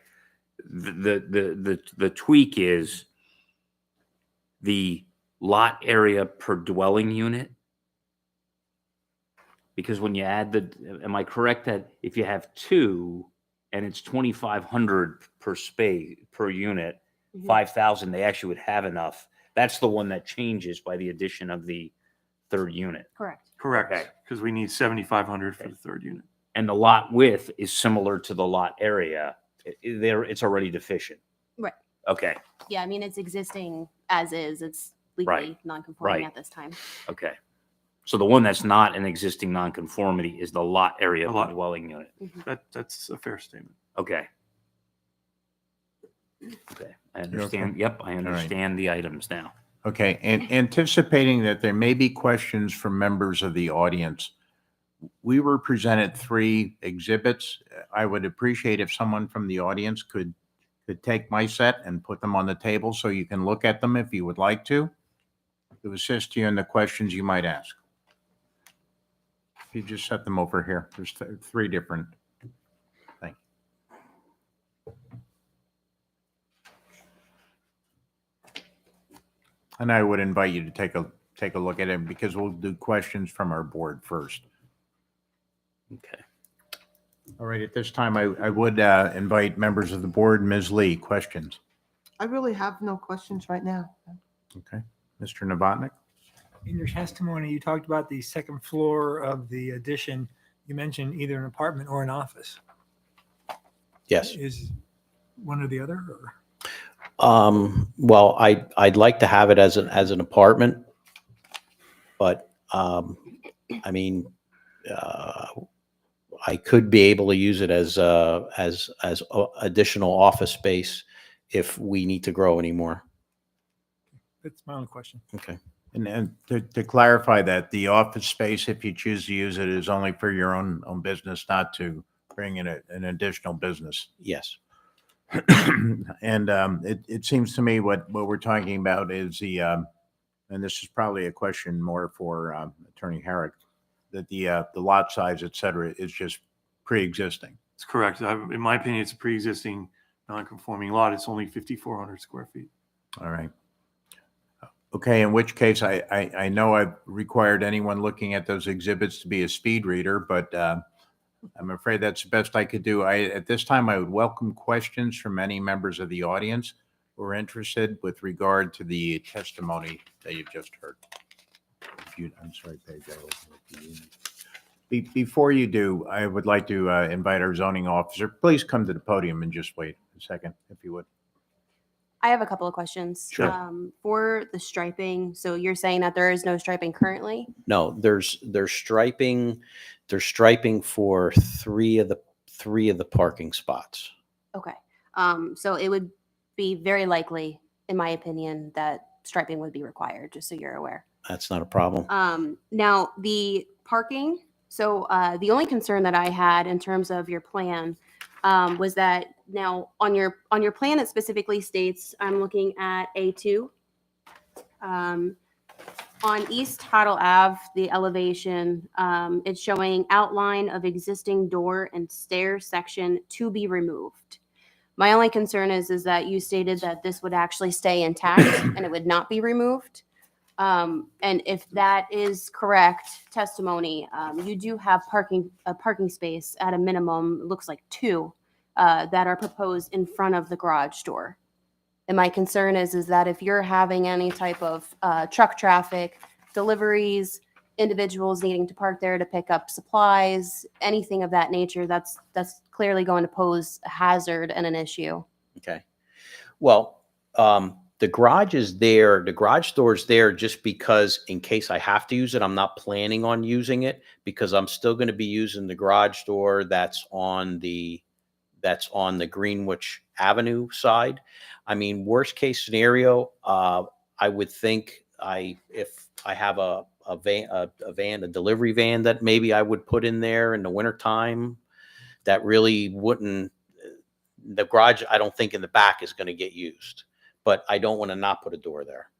Okay. And currently that garage door, is that used for delivery drop-offs and things of that nature? Yes, the current one we have is. Okay. So in the event that you do not use it, where would the deliveries and the trucks and that type of traffic be directed to if you're not going to be using that? The same place they are now on Greenwich. There's a garage door on Greenwich Street. Okay. Yes, if you see. Yeah, to the right here, to Yes. the right of the building. Yes. Yeah, so that's the one we're planning on continuing to use. Okay. Okay, so to clarify then, would it address that issue if the board were to grant relief that that this door not be used for deliveries, but could be used for, storage of a van or something. So not regular use. Yes. I would be amendable to that. My only additional statement then in terms of parking is that you don't have any ADA parking shown on the plan. So obviously, per the zoning ordinance, at least one space would be required for that, for Which- ADA. Which you would put on, we would comply with that. You need an ADA space. Okay. So with the ADA, my only other stipulation would be to not have said ADA in front of the garage door. Okay. You Yes, follow- that, you yes, follow all this? yes, that's fine. And then I think Eric, I think he pretty much clarified the parking issue because I too had the same questions. So, and I just want to make a statement. So you have your statement here that was provided in the application. Yes. And it does say currently there are 6 parking spaces available. And then you said the addition will cause the loss of 1 parking space. So the way that I read that, that would mean that there are 5 remaining. So I just want you to clarify exactly Yes. parking. When we were trying to set this up, Craig and I were going back and forth on saying, can you do this? Can you do that? Can you do this? And apparently I didn't change that. So yes, Understood. Who's Okay. Craig? Yeah, because in the app is where I Right. saw the 7. Yeah. And it was inconsistent. So Craig, you mentioned somebody named Craig. yes. Who is that? Craig Pfeiffer. Okay. He's a previous zoning officer. Yes. I Yeah. was- I started with Okay. him and I was in several times trying to get this going and it's just seemed that, well, we could do this, but we can't do that. We could do this. And then I drew it and it's like, no, that wasn't right. So there was like 3 or 4 different tries at it till we got it to where we have the 6 parking spots when we're done. I So The end apologize result for that. is 6. It's not 6 losing 1 to 5. So so just to clean up the record, you have a written statement attached to your application. It says currently there are 6 parking spaces available and that should say 7. Yes, that it should. correct? Yes. Well, again, More it all- importantly, it should say there are 6 proposed. there's 6 At the end. proposed. Right. Yes, there's 6 proposed. Yeah. Thank you. Okay. Sorry for the confusion. One last thing. I'm Yes. sorry. So with the use, you provided us plans that specifically have a use as a unit. Again, you stated the possibility of also an office. Now understand with the zoning ordinance, there's going to be different requirements for each type of use, parking, all that stuff. So I need you to clarify tonight what it's going to be. So that way we can have this accurate because there might be issues down the road where say if you submit permits and say, you know what, actually I'm going to have this as an office, that might pose some issues that you may need to return for different relief. I'm saying worst case scenario, but I want to be prepared Okay. to not have that happen. Okay. Yeah. I mean, I would prefer to have it as an apartment. Okay, so that's the confirmed use that's what you will be moving forward with. Yes. And the relief in this application is as if it were an apartment, Yes. correct?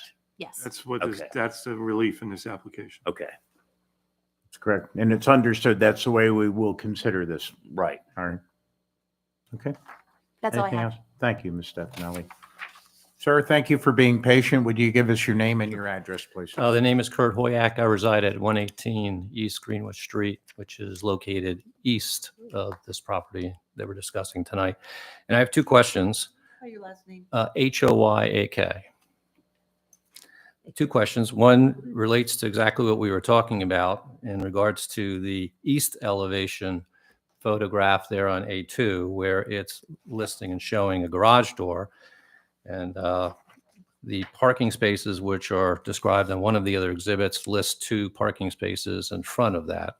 I question whether or not they are permanent or temporary parking spaces, and the need for off-street parking may be further enhanced or needed because they may not qualify as permanent parking spaces. We'll let him respond to the question then, please. No, that would be tough. Okay. That would be tough. Did So- you hear the question Yeah. that was just posed to you? I'm sorry.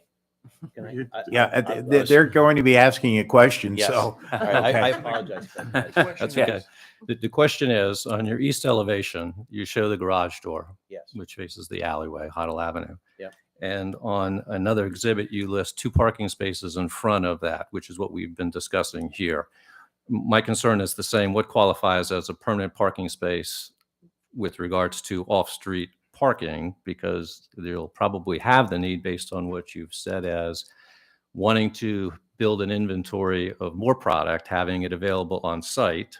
My guess is you're going to be storing it in that section of the building, since that's the growth, Mhm. that you'll need to get access in and out of that doorway. So those 2 spaces, do they really qualify as permanent parking spaces? I'm not planning on using that garage door to carry or to transport the machines in and out of the building. Okay. I'm planning on using that garage door is like when it's going to snow, hopefully I'll have room left to stick the van in there, and that's it. It's not going to be constant going in and out of that garage. We're still going to use the side garage. But I thought in your earlier testimony, there was a comment made about your need or want to buy bulk by having inventory on site, and that would be the location of where you would put it. Yes, but if you look at the inside, we're going to still it's going to be too hard to get the equipment in back there with the skinny street.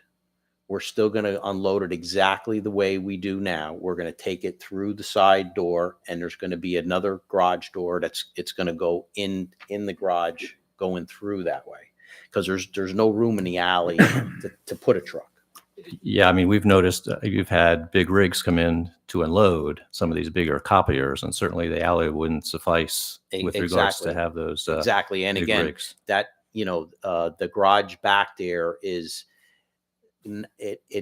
it's not going to be used as a common way in and out. We might go out that way to walk into the other garage. And I think that the restaurant has more trucks there than we do. Yeah, and they park on Greenwich Street in front of our house. Yeah. Yeah. Yeah, I Which agree. isn't convenient, Well, obviously. Blocks the center. again, when the trucks come in, I tell them where to park. Okay. And I tell them that they should stop right in front of the garage, so they're blocking Greenwich and they're not blocking the Hoddle Avenue. I know a lot of comments were made circled around your business, but the variance carries beyond your business. It carries with the property. So in the event that you should sell it at some point, it presents an issue and a concern for us for what might be the next tenant or owner. Mhm. I'll leave you with that thought. My second question is that you talk about some of your tenants who are gone during the course of the day. I know you may have some long-term tenants, but tenants rotate, they come and go. Nowadays, it's not uncommon for people to work from home, work remotely. Yes. So there's not to say that the same mix of tenants will be the same mix that they are now, where the availability of space may not be needed. It may be needed if in fact they work Yes, from home. I agree. But when they were talking about sharing spots, they were talking about only sharing 25% of the spots. So something that's 8 should really only need 6. I don't know. I'm just going by what they're telling me. Yeah, I They're- know what the they're variance telling me is, I yeah. have to have. So. Those are my questions. I have a statement. Thank you. And we'll call you back for that. Thank you for understanding. Anyone else with questions?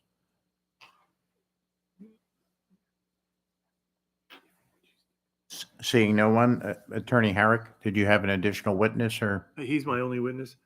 are you planning to introduce additional testimony?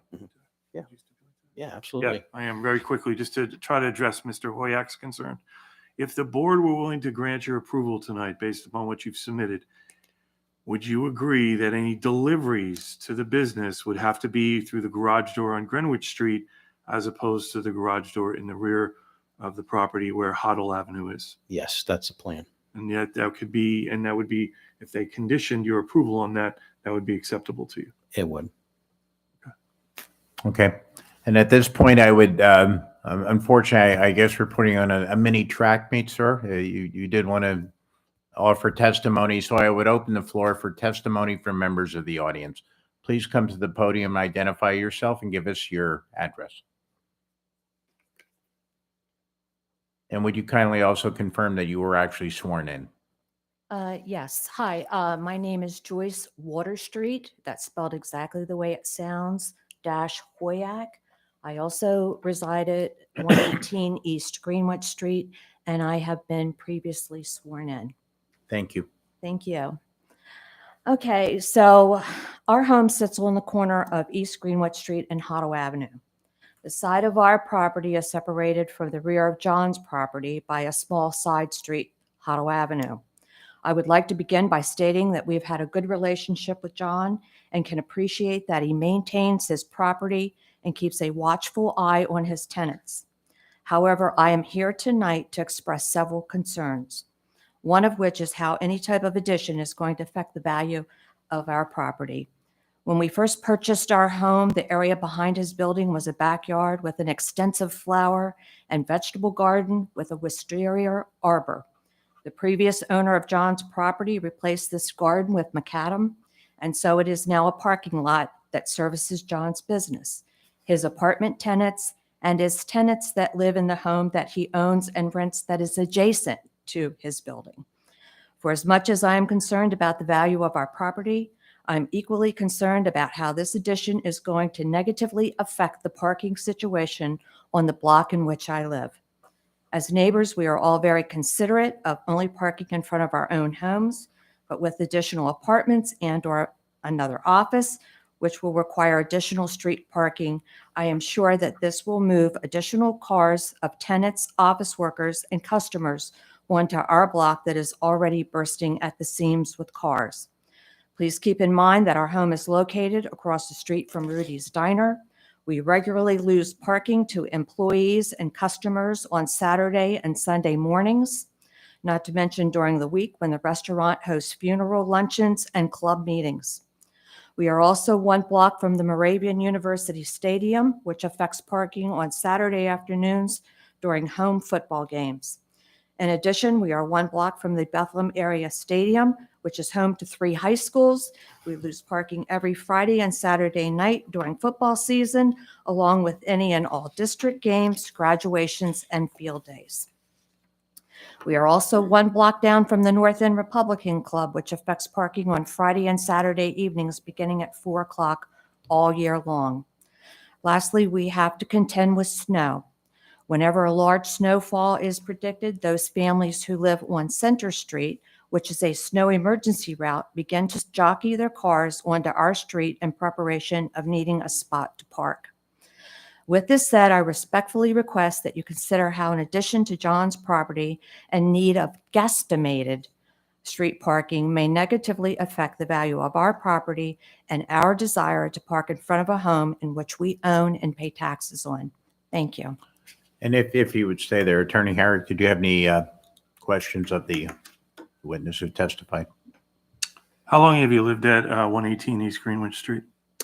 We've owned the home for over 30 years. We moved in when I was expecting twins, and they are now 27 years old. So when you moved into that property, there was a diner there already, correct? Collins Restaurant was there? It was Collins Restaurant. And there was already a commercial use across the street on Center Street, where there was an old gas station that's no longer used, correct? The old gas station Perpendicular across to on Collins. Yeah. Center, yes, Yes. but that never affected our parking. There's People, also- if it was a Oh, gas you- station, people would go in and get gas. They wouldn't be parking up on our street. There's also a business, as Mr. Hanchik testified, on the opposite corner of his, correct? That was a home. But there is a business now. There is a business there now, yes. And up and down Center Street, there's been businesses, correct? Depending on where, there were a lot of old homes that have been sold and turned into like a barber shop, a dentist. So, but this zone is actually limited commercial. So when you moved in, you recognized that there were both commercial businesses. Not all those and businesses residentials. were on Center. We knew that we were purchasing a home across from Collins Restaurant, but they had a parking lot and their customers parked in their parking lot. I don't have any other questions. Okay, thank you. Sure. Anyone else wishing to testify or offer comment, please come to the podium and identify yourself. Maria Nathans, 121 East Greenwich Street. I've had some of his tenants park in front of my house like for a month and just leave the car there. You know, like they don't park in the lot. They park on the street. So it becomes, you know, a little difficult. I'm 71 years old. I got to trot down the street with my groceries. I mean, he needs to tell them they have to park in the lot. I'm sorry, I don't think I've ever met. Have we met before? No, Okay. but there What- was a car in front of my house, I a know, black but- Cadillac. Yeah, One Wait, moment. wait, You can wait, hold wait. on. Okay, go Stop, on. hold up, everybody. Go ahead, Eric. Yeah, I was going to say one person at a time, so you have to let each other finish. Thanks. Thank you. You were talking, and I think he interrupted, so you can continue. No, there was a black Cadillac in front of my house. Bad girl was on the license plate. Was there for a month. His name was Jimmy. He lived in your building. You're not aware of that? Yes. Oh, you are, okay. I didn't know he was parking in front of your house, or else I would have made him move. All right, and at this time, I'm seeking more testimony. We seem to be getting into questions at this point, so why don't you just offer your comments? Well, I'm just concerned that if there's going to be 3 apartments, that means 6 cars. Am I right? And then where are they going to park?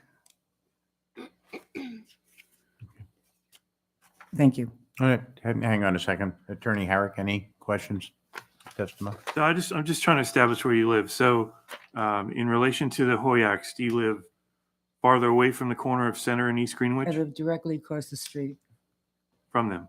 from the Hoyaks. Okay. On the other side, on Hoddle. So you're on the corner of Hoddle and No, I'm not. I'm on one house in from on Greenwich. behind Rudy's Diner. No, I'm on Greenwich, and I'm one house in from the corner. Okay. That incident that you're talking about happened when? I don't know, last year. Okay.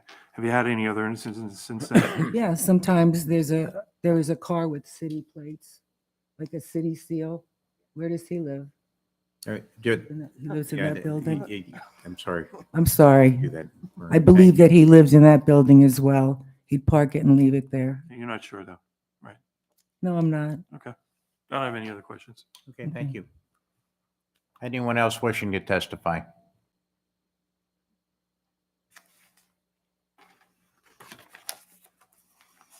Kurt Hoyak coming back.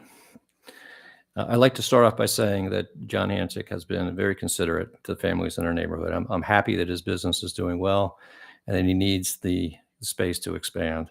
I too am a business owner here in Bethlehem, and because of our company's success, we've needed to move 3 different times over the last 85 years. I suspect John will need to do the same someday, and therein lies my concern. If approved, the variance passes to the next property owner. We had a similar situation occur with a zoning variance approved nearly 25 years ago, a few doors down at 1330 Center Street. The property had recently changed hands, and the new owners wanted to add 2 second-story apartments. The first story was unoccupied at the time, but available as commercial office space. Parking again was an issue, but a variance was approved because the owner had secured a long-term lease for an adjacent parking lot. 5 years later, the property changed hands, and the new owner, who now opened a doctor's office on the first floor, informed his apartment tenants that they could no longer park in the leased parking lot, since it was now needed to accommodate visitors to the doctor's office. Those tenants were forced to seek parking on Hoddle Avenue. But because of the narrowness of Hoddle Avenue, it only accommodates parking on one side. So residents to this day now scurry for parking on a daily basis. I'm concerned that the same could occur again. Should the property change hands, the new owners are likely to occupy or lease the commercial space, and they may force the tenants to off-street parking. As you may have heard or will hear tonight from others, off-street parking is at a premium for us at the 100 block of Greenwood Street. And seeking approval for even one more off-street parking space is a big deal for us because we feel it's already stressed. We already accommodate off-street parking for a restaurant and numerous sporting events held in nearby Bethlehem School District Stadium and Moravian Sports Fields. The Bethlehem Parking Authority is a regular in our neighborhood this time of year, ticketing offenders on a weekly basis. Thank you. And then if you would just, Attorney Herrick, any quick? No, I have no questions. Okay, thank you, sir. Anyone else wishing to comment or offer testimony in this matter? Seeing no one, did you have any closing remarks? I think you understand the issues that are before you. I mean, but I really think you have to review those sections in the 1319.02B2 and also the joint use section as far as the parking goes. But other than that, I mean, we have a lot that's undersized. This is a natural expansion of his business. He's attempting to modernize his business, and in the interim, he's going to try to provide some affordable housing in the second floor. So we'd ask that you grant the request and the application before you with the variances and the special exceptions. Okay, thank you. Eric, Thank you. did you think for the admission of whatever? Yeah, we'll admit A1 if we haven't said that already. Okay, thank you. Gene, we're going to go off the record now into executive session.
Gene, I'd like to go back on the record, please. And I'd welcome a motion from a member of the board.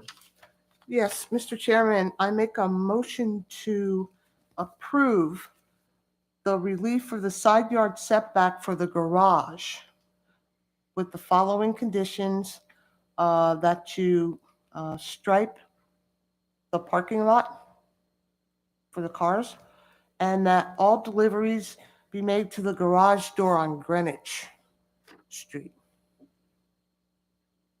In a second, please. I second. Terry Novotnik. You good? Terry Yes. Novotnik, Yes. Jessica Lee, Yes. William Fitzpatrick. Yes. In a second motion? Mr. Chairman, we deny the relief on the lot area per dwelling unit and all related for the apartment. So in other words, if you, this motion is to deny the balance of the So- relief so that the apartment would not be, an That is- additional apartment would not be allowed. Correct, Okay. correct. May I have a second to that motion? I'll second. Okay, Terry Novotnik, Yes. Jessica Lee, Yes. and William Fitzpatrick. Yes. Okay. So gentlemen, you clear on what we've granted and what we? Well, no, I don't know, can we? Yeah. So you're okay with him expanding the warehouse, no apartment upstairs? Correct. So you can't add an additional unit. Okay. Yeah, but we right, can- right. The building required the setback relief, the structure. Right, so we Correct. can still build the structure. Build the And have an structure. apartment unit. Can have, and yes, and you're still limited to the parking that doesn't change your parking requirement, correct? I don't believe so. Right, Yeah, it right. should still So, be so the same. yeah, so you'll need to comply with the parking, but I don't know why putting that on changes the No, parking. I don't think it'll change the parking. Just Right. Don't get the residential. Yeah, so it'll be unit. subject to complying with whatever the parking is based on the use that we've approved, which it seems to me, it's the same business and still two apartments. So Correct. whatever the existing calculation is, it is. Correct. Okay. Okay. All Makes right. sense. Yes. Yeah, Thank you. thanks. All right, thank you. Thank you for your time. Hmm. Thank you for all of you who attended and testified or questioned. And to add, Paul, we can address that once the permit's submitted. That's fine. Okay. Yep. Thank you. Thank you. All right. The final case to be heard tonight is that of 1401 High Street and the appeal of Josvik Chirinos. Have I pronounced that correctly? Close enough. Thank you. Why don't you come up and have a seat?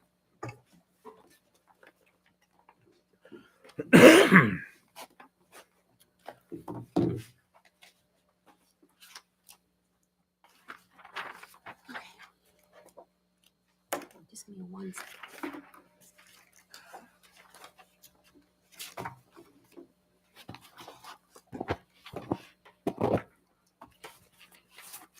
Okay, don't get too comfortable because we're going to swear you in. Okay. So everyone who will be testifying or involved in this matter, if you have not already been sworn in, would you please stand and raise your right hand? Just swear by mighty God, the searcher of all hearts, that the testimony that you shall give in this proceeding shall be the truth, the whole truth, and nothing but the truth, and as you shall answer to God at the last great day. Do you so swear? I do. Sorry. You may be seated. And Attorney Schock, just as a point of clarification, we have members still in the audience who have been sworn in on the previous case. I believe we do not have to swear them in again. Am I correct? Yeah, they acknowledge they remain sworn in. Okay. And then before I forget, I believe there is one email comment. Is Dave Funk here? No, he's not. On this matter. On this matter. Thank you. Correct? Yeah. So the board will, as you know, they don't have the opportunity to cross-examine Mr. Funk, but as the board typically does, you'll take notice of this and consider it appropriately in the decision. I agree, and that would be the ruling. Okay. On the admission of it. All right. Couple of quick questions. Can you tell us when the property was posted? Yes, November 8th. November And 8th. can I have your name? Yes, my name is Victor Vargas. Okay. Ms. Stefanelli, can you give us the facts of the case, please? Yes. Hold on 1 second.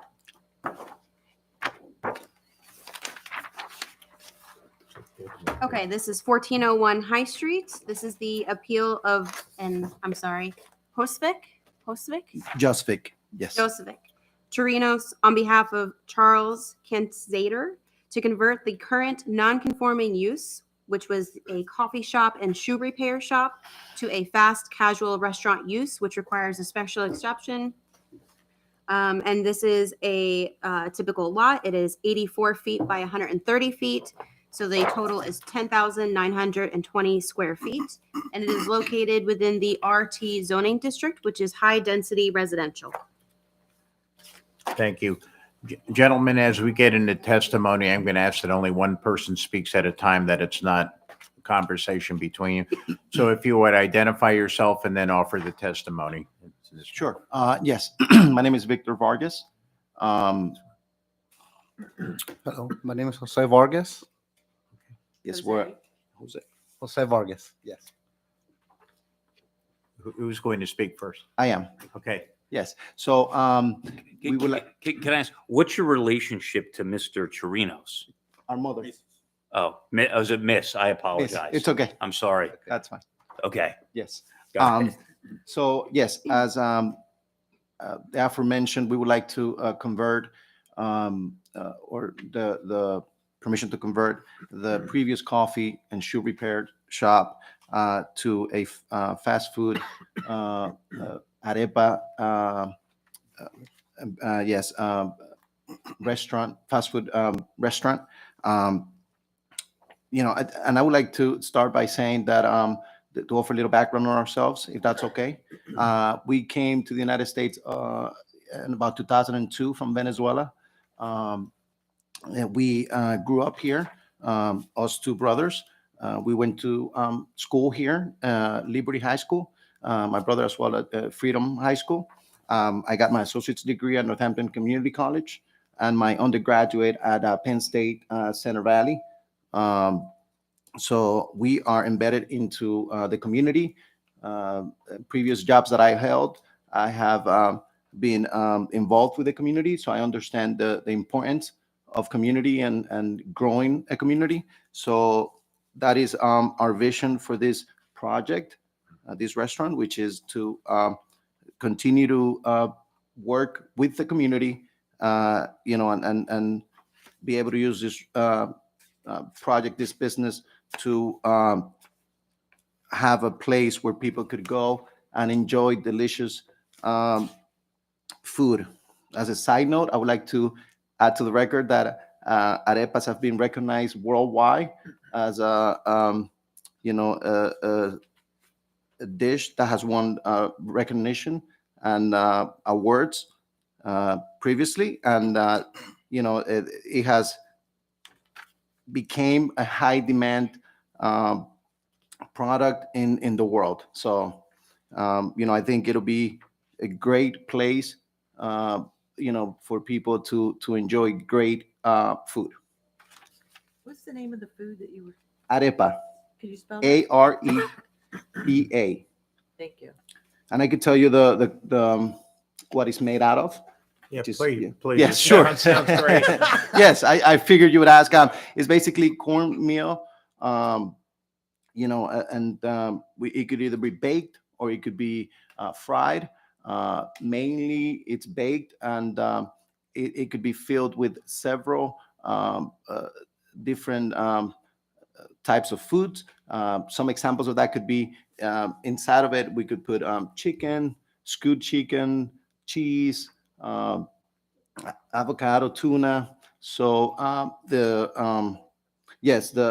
menu behind it could be substantially healthy, as well as we could have other types of menu depending on the demand of the people that they requested. But yeah, we so the way it is it's like a corn, and I have it here because I don't want to mispronounce it.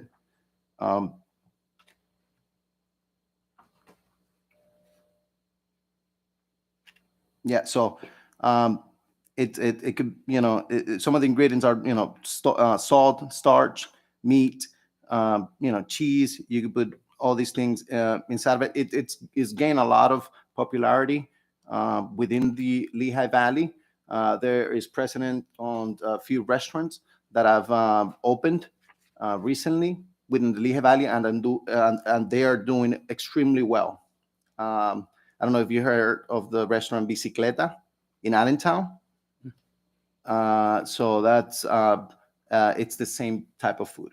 I'll admit to have eaten there many You times. did it. Oh, You yeah. did it many times. Yes. So is it? Did you like the? Yeah, it's the arepas? Yeah. very, So, very good food. so that's what we will be selling. In a nutshell, that's the product, the food that we'll be selling. Okay. Why don't we take questions from members Sure. of the board? Ms. Lee? I understand you want to open a restaurant, and I'm looking at the paper, the Yeah. overhead view, and you're saying off-street parking.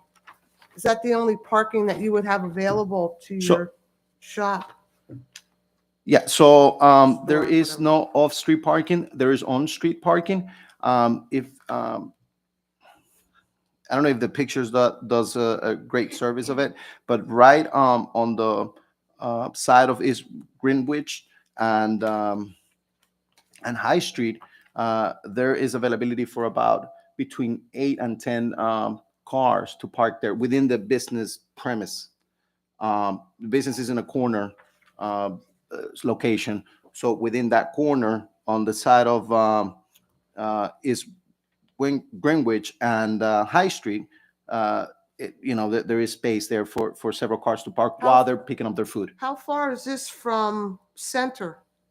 No, this is not from Center Street. I would want to say 3 blocks. 2 blocks. 2 blocks? Yeah, so 2 to 3 blocks. Yes. Yeah. Yeah. Oh, shop. Yeah. Sorry, Okay, somebody one said- person talking at a time, please. Sure. Okay, and the parking, I see it, of course, there's other homes. I don't know how that would affect people that live on Greenwich.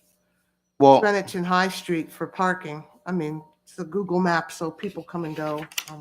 yeah. Curious that's the only parking available to you No, we also on the have. street. Yep, we also have behind the business, we have 5 spaces, 3 garage spaces that we would be rented as well. We already, are allotted those 3 spaces in the garage in the back and 2 other spaces for employees that could park there. So employees will not affect any parking on the street at all. Okay, and would your place be eat-in or pick-up or both, or It'll be for pickup. pick-up only? Mhm. Okay, because I do Pick-up. see your hours, 10 to Yes. 7. Yes, 10, Except 7. for Friday, 10 to 5, and Yes. you're closed Sunday. Yeah, Correct. I'm sorry, sir, can you stipulate the hours of operation in the days so we can Sure. get that on the record? Sure. It'll be Mondays through Saturdays. However, the hours do change so Monday, Tuesdays, Thursdays would be 10 a.m. to 7 p.m. Wednesday would be 10 a.m. to 5 p.m. Fridays, 10 a.m. to 5 p.m. And then Saturdays will be 10 to 10. And you will not be open on Sunday? No, sir. Okay, thank you. Ms. Lee? anything That's else? it. I'm to sorry, interrupt you, that's Jen. all I have right now. Mr. Novotny? Just to clarify, you will be takeout only, Correct. no eat-in. Correct. So the customers will arrive, pick up their order and leave. And leave yet. No other questions.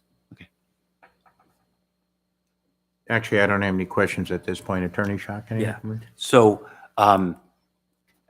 how many stories is the building? The building is 2 stories, sir. Okay. So will this be located on both floors? No, it'll only be located on the first floor. I Okay. believe there's an apartment on the second floor. Apartment unit. And that's existing and occupied already? It is not occupied. Okay, but it's existing. It is existing. Do you know when it was last occupied? May I ask?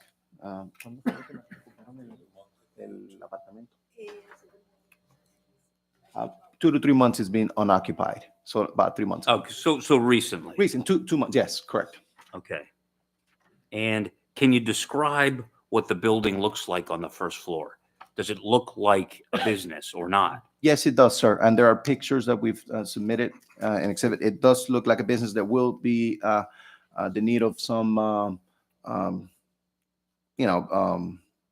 fixing or remodelation or Yep, but it does look like a business inside of the place. All right, so why don't we make A1 the application an exhibit?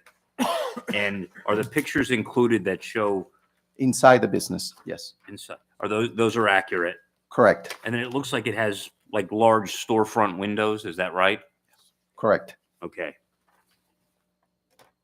Do you know when the last time I think it says somewhere that this was a coffee shop and a cobbler. When was Yes. the last time it was in business use?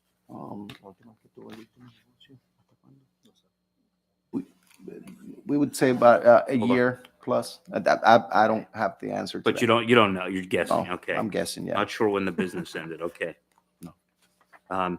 Do you have any familiarity with the prior businesses? In other words, did they have customers? Did the coffee shop have seats? Do you know any of those details? No. No, and since it was in a somewhat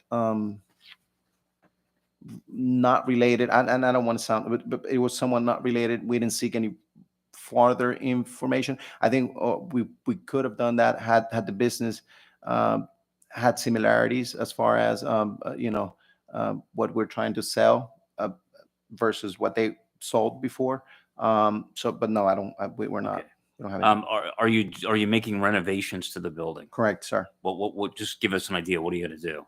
Floor, paint job, add the right equipment, the stove to be able to make that arepas.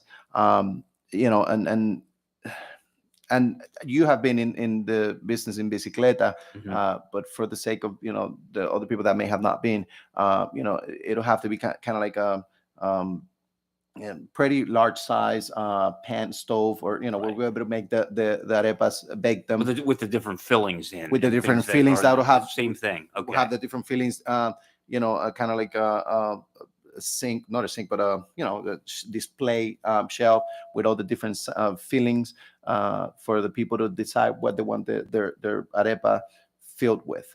Okay.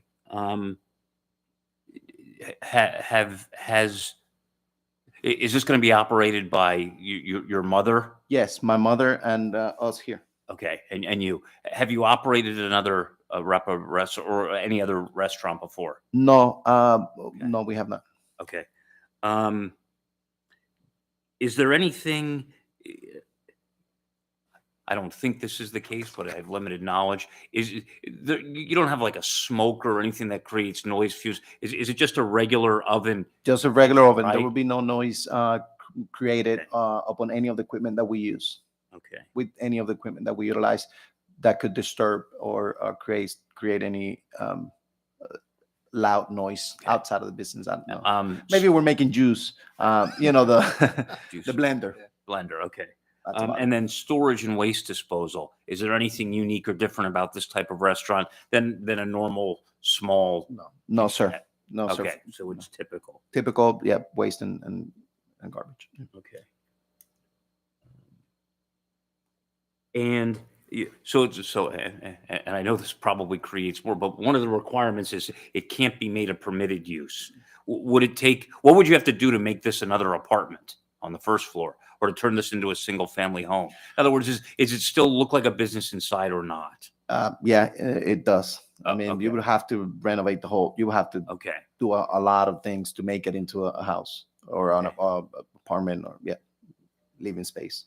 Okay, that's all the questions I have. Those are the requirements. Yeah, thank you. I did have even though I passed on the questions, what you're describing sounds like a restaurant that's going to become very popular. And even though you're doing takeout, what's the provision? What would I expect on the typical busy night? Are there 6 people standing in line, 10 or what? Yeah. Because what I'm getting at is, again, the parking issue in and around the neighborhood. So yes, we would say roughly you could have between 5 to 10 people. We would hope the business be successful and the foot traffic obviously increase, but we understand the concerns about the off-street, the on-street parking. However, I would like to point out that arepas are fast made. The gentleman has been in the Bicicleta restaurant. I don't think he's been there for that long. Correct me if I'm wrong, sir, but you go in, you choose what you want, and you're out of there. So it may be, you may have 10 people there, but it may be a couple of minutes roughly per person. So if I walk in and just look at your menu and order something, it's 5 minutes or so? Right, because the way the arepas are made, we're gonna have arepas made already, ready to be ordered. We just keep it in a container that keeps them warm, and then we'll just be able to open them and fill them with whatever the customer desires. So it's roughly 5 minutes. Okay, I'm concerned about people that might purchase your product and want to just sit outside. Are you planning outdoor seating at all, a bench or anything? No, we're not planning that right now, sir. Okay. And in terms of trash removal, people that might not be as courteous as they should as they're eating takeout, whatever? Yes, we'll have the garbage inside the business, and we'll make sure we ask that they throw their garbage inside. And it's something that would be part of your normal protocol operation to check on that at the close of business every day? Correct, sir. We will be disposing. Yep. We'll make sure we check our garbage cans and make sure that we keep it clean. Again, Thank you. it'll I be a have family nothing. business, so we want to make sure we do well. So I appreciate we do the that. right thing. Yep. Thank you. Ms. Stefanelli, did anything from you? I just wanted to add that, just as a note, that a previous use was applied to the zoning hearing board for the same exact relief. It was May of 2006, and it was also for 1401 High. I just wanted to note a couple of things within this relief. On-street parking was appropriate. There was no off-street parking requirement with this review. And in addition, there were specific conditions that were imposed on the applicant at that time, which included hours of operation from 6 to 8 p.m., 7 days a week, no more than 2 employees on the premises at any time, no deliveries of food to the public, which does not include commercial deliveries made to the store from an outside vendor, and the signage shall remain the same size with appropriate changes to the name of the uses. And I just wanted to note that that was approved by the zoning hearing board in 2006. Thank you. And we have a copy of that. That that is decision correct. here. It Yes. was supplied Thank with you. your packets. Yep. And then in addition, I just wanted to make it part of the record that I did have conversations with the applicant on the parking issue, as well as anybody that would be coming to the facility for food in terms of that they would only be ordering and leaving. There's no waiters or waitresses. No one would be sitting down and eating, and they are fully aware and understand that at any time that they want to add that parking, both on off-street parking would likely need to be heard in front of the zoning hearing board at a later date if that's what they wanted to do to move forward. Thank you. Yep. In that regard, how many employees would be in the facility at one time? Is 2 2 to sufficient? 3. Yes, we'll have most likely 2 people cooking, 1 to 2 people cooking the arepas, and the other person just handling the cash register and taking care of customers. So at any given point, about 2 to 3 people. One more question. Go ahead. I did have a note here about a grease trap. Are you guys going to have a grease trap present? Grease trap. I'm sorry. Can you? Like a grease trap, it's part of like when you're frying foods. And Oh things of yes, that nature? yes, we are. Yes, we are, ma'am. Okay. Yes. Oh, Okay. sorry. And you can attest to the fact that that's not going to cause any adverse effects outside. No, I don't believe it will cause any adverse effect. That's all. Adverse. Thank you. You can remind me, what is the latest that you would be open on any night? The latest will be Saturday at 10 o'clock. Okay, and the other nights? The latest 7 o'clock, Monday, Tuesdays, and Thursdays. Okay, and again, I was just concerned about the athletic events that occur. I believe they're close by there, and Yep. so they're likely to be done at or before 10 on Saturday. Any of those games that are playing? Yes. Yeah. All right. The football events. I'm well aware of Moravian and Liberty and. Sounds like you've been there, right? Yes, sir. Okay. Yes, sir. Got it. Yes. All right. Anything else from Eric? No. No. The audience. Members of the audience, questions on the testimony, please. Again, we'll go through the whole routine. I know we've seen you, but please identify yourself. Kurt Hoyak, 118 East Greenwood Street. For as much as this property is on an address of High Street, we're talking about the 100 block of East Greenwood Street, which is where most of us live there here tonight. And the concern is the parking. But I do have a couple questions on your application. As part of your floor plan, you have 8 tables inside. And you've gone on record to say that you won't have any sit-in occupants, but you have 8 tables showing on the drawings. Right. We've decided we're not going to have tables to sit. We may have, an area for people, if they need to, because, you may have some people that may need to sit down while they're waiting for their food. We want to accommodate to those people as well, to be able to wait for their food in a manner that won't affect in case they may need to. Maybe a stool, across the wall, and stuff like that. But yeah, no tables.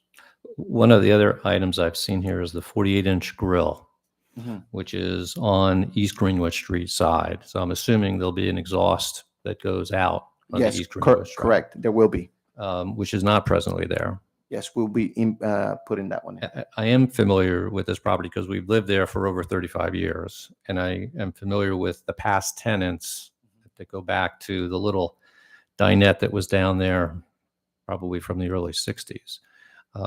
There were restrictions with regards to what they could use as a stove.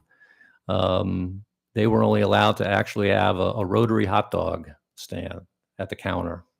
And for most of the tenants that have occupied that space, they were unable to get a grill approved for the space. So I'm not sure if you've gone through that process with the city or not, but that's been an issue for the other tenants. And for all the other tenants, one of the reasons I think that they failed was the fact they couldn't provide that, and weren't given the allowance to do that. So I forewarn you on whether or not that's going to be an issue for you. Yeah, Mr. Hoyt, to be clear, you're probably referencing other permits that they will need, building Correct. permit and those types of permit. It wouldn't be a zoning issue. It's Would- not. Would be It's that. not. Great. But I'm- No, I'm I just- appreciate that, though. I'm just Thank you, sir. quit passing that on Thank you. as a comment to that. Appreciate that. I'll have a statement then afterwards then. Thank you. Anyone else with questions?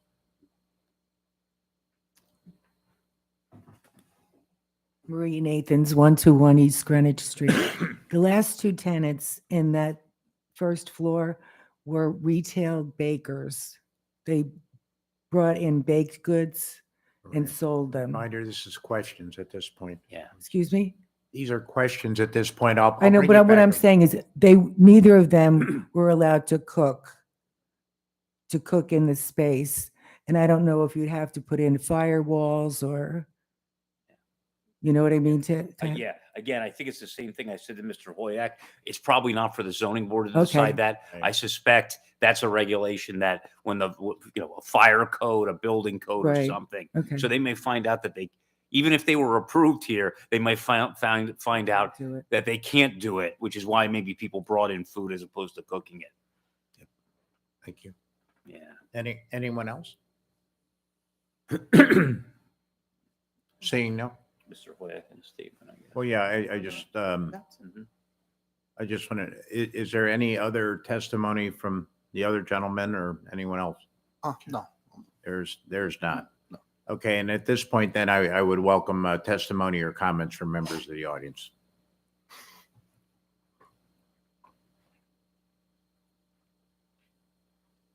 Kurt Hoyak, 118 East Greenwich Street.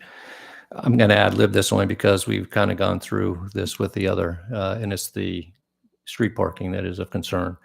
In contrast to what we just went through with the previous one, you at least have the availability of off-street parking. There's a nice sized lot. I know you're probably renting the property as opposed to owning it, but certainly as there is the ability to build a parking lot to accommodate that kind of parking as opposed to imposing on the neighborhood with regards to requiring off-street parking. So our concern is still the same.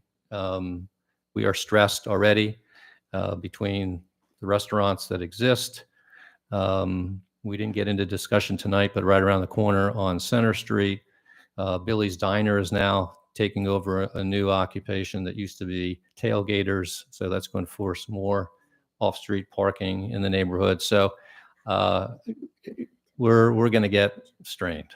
And that's obviously just the ongoing concern that we have in this neighborhood, which is more dense on that side with neighborhood than it is on our side. But we all live in the same street on the whole block. So it's a concern. Thank you. Anyone else wishing to testify?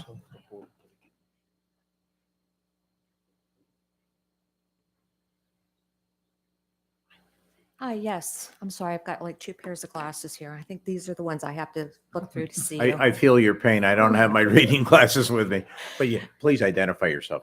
Joyce Water Street, Hoyak, 118 East Greenwood Street. Your story sounds wonderful, but I can't help to think about what this type of business, what type of impact it might have on our neighborhood. Your business is right across the street from North End Republican Club. People, guys, workmen start to pile into that club at about 3 o'clock when they get off their shift. And so needless to say, that's when parking spots tend to get jockeyed into. The side of your building, both sides of the street, isn't used as overflow for those people who live on High Street. Those homes were built back in the day when everyone had one car. Now families have 2 cars, maybe 3. And so the tiny streets don't have enough room for everyone to park 2 cars in front of their home. So they use the side of your building and across the street as overflow. Over the last 6 months, there's been a tractor trailer. There's been a tractor that parks there on a regular basis. And I can only believe that that is a person who lives on High Street and he drives a truck. Over the last 24 hours, there's been a dump truck parked out there. So for as much as you think you have 8 parking spots, I'm not sure that you're going to have 8 parking spots. The other thing that I am concerned about is something that you all addressed was trash. Not everyone throws their garbage into a garbage can, I'm sorry to say. And it's very evident when there's a football game. People come down our street and they have, a soda can, and it gets flipped into the street or into our yard. And I'm concerned with customers who, since you're not going to have indoor seating, sitting out in their car or sitting on the curb and eating and then just leaving their garbage just so that it can blow into our yards. And as I said, a concern is the integrity of our neighborhood. It's a nice little neighborhood. We all look out for each other. We keep our properties clean. And I just hate the thought of thinking that something, like this is going to change what our neighborhood looks like and the value of our property. So thank you so much. Thank you. Anyone else wishing to testify?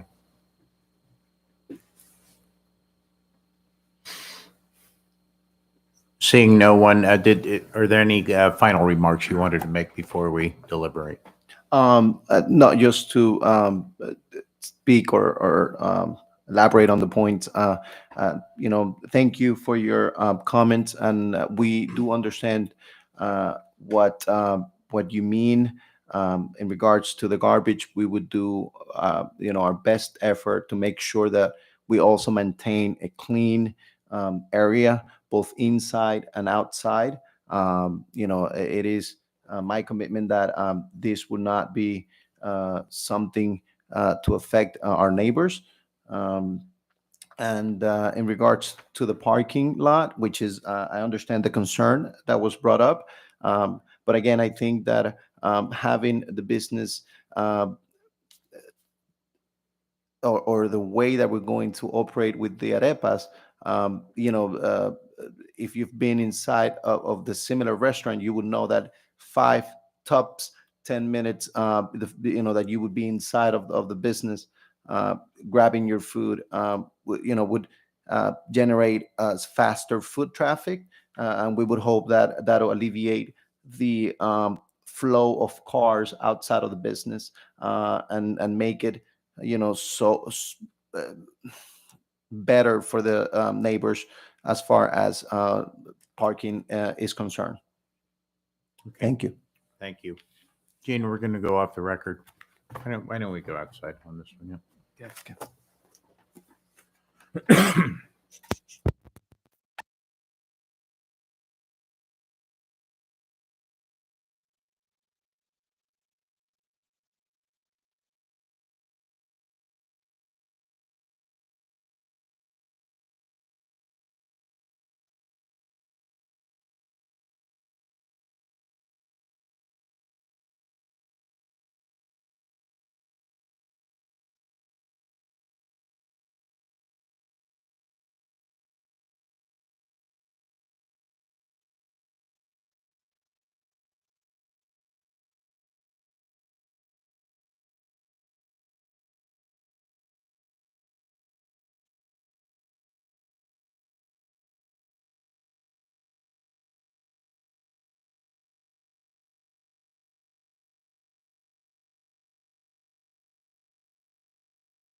Gene, I'd like to go back on the record. I'd welcome a motion from a member of the board.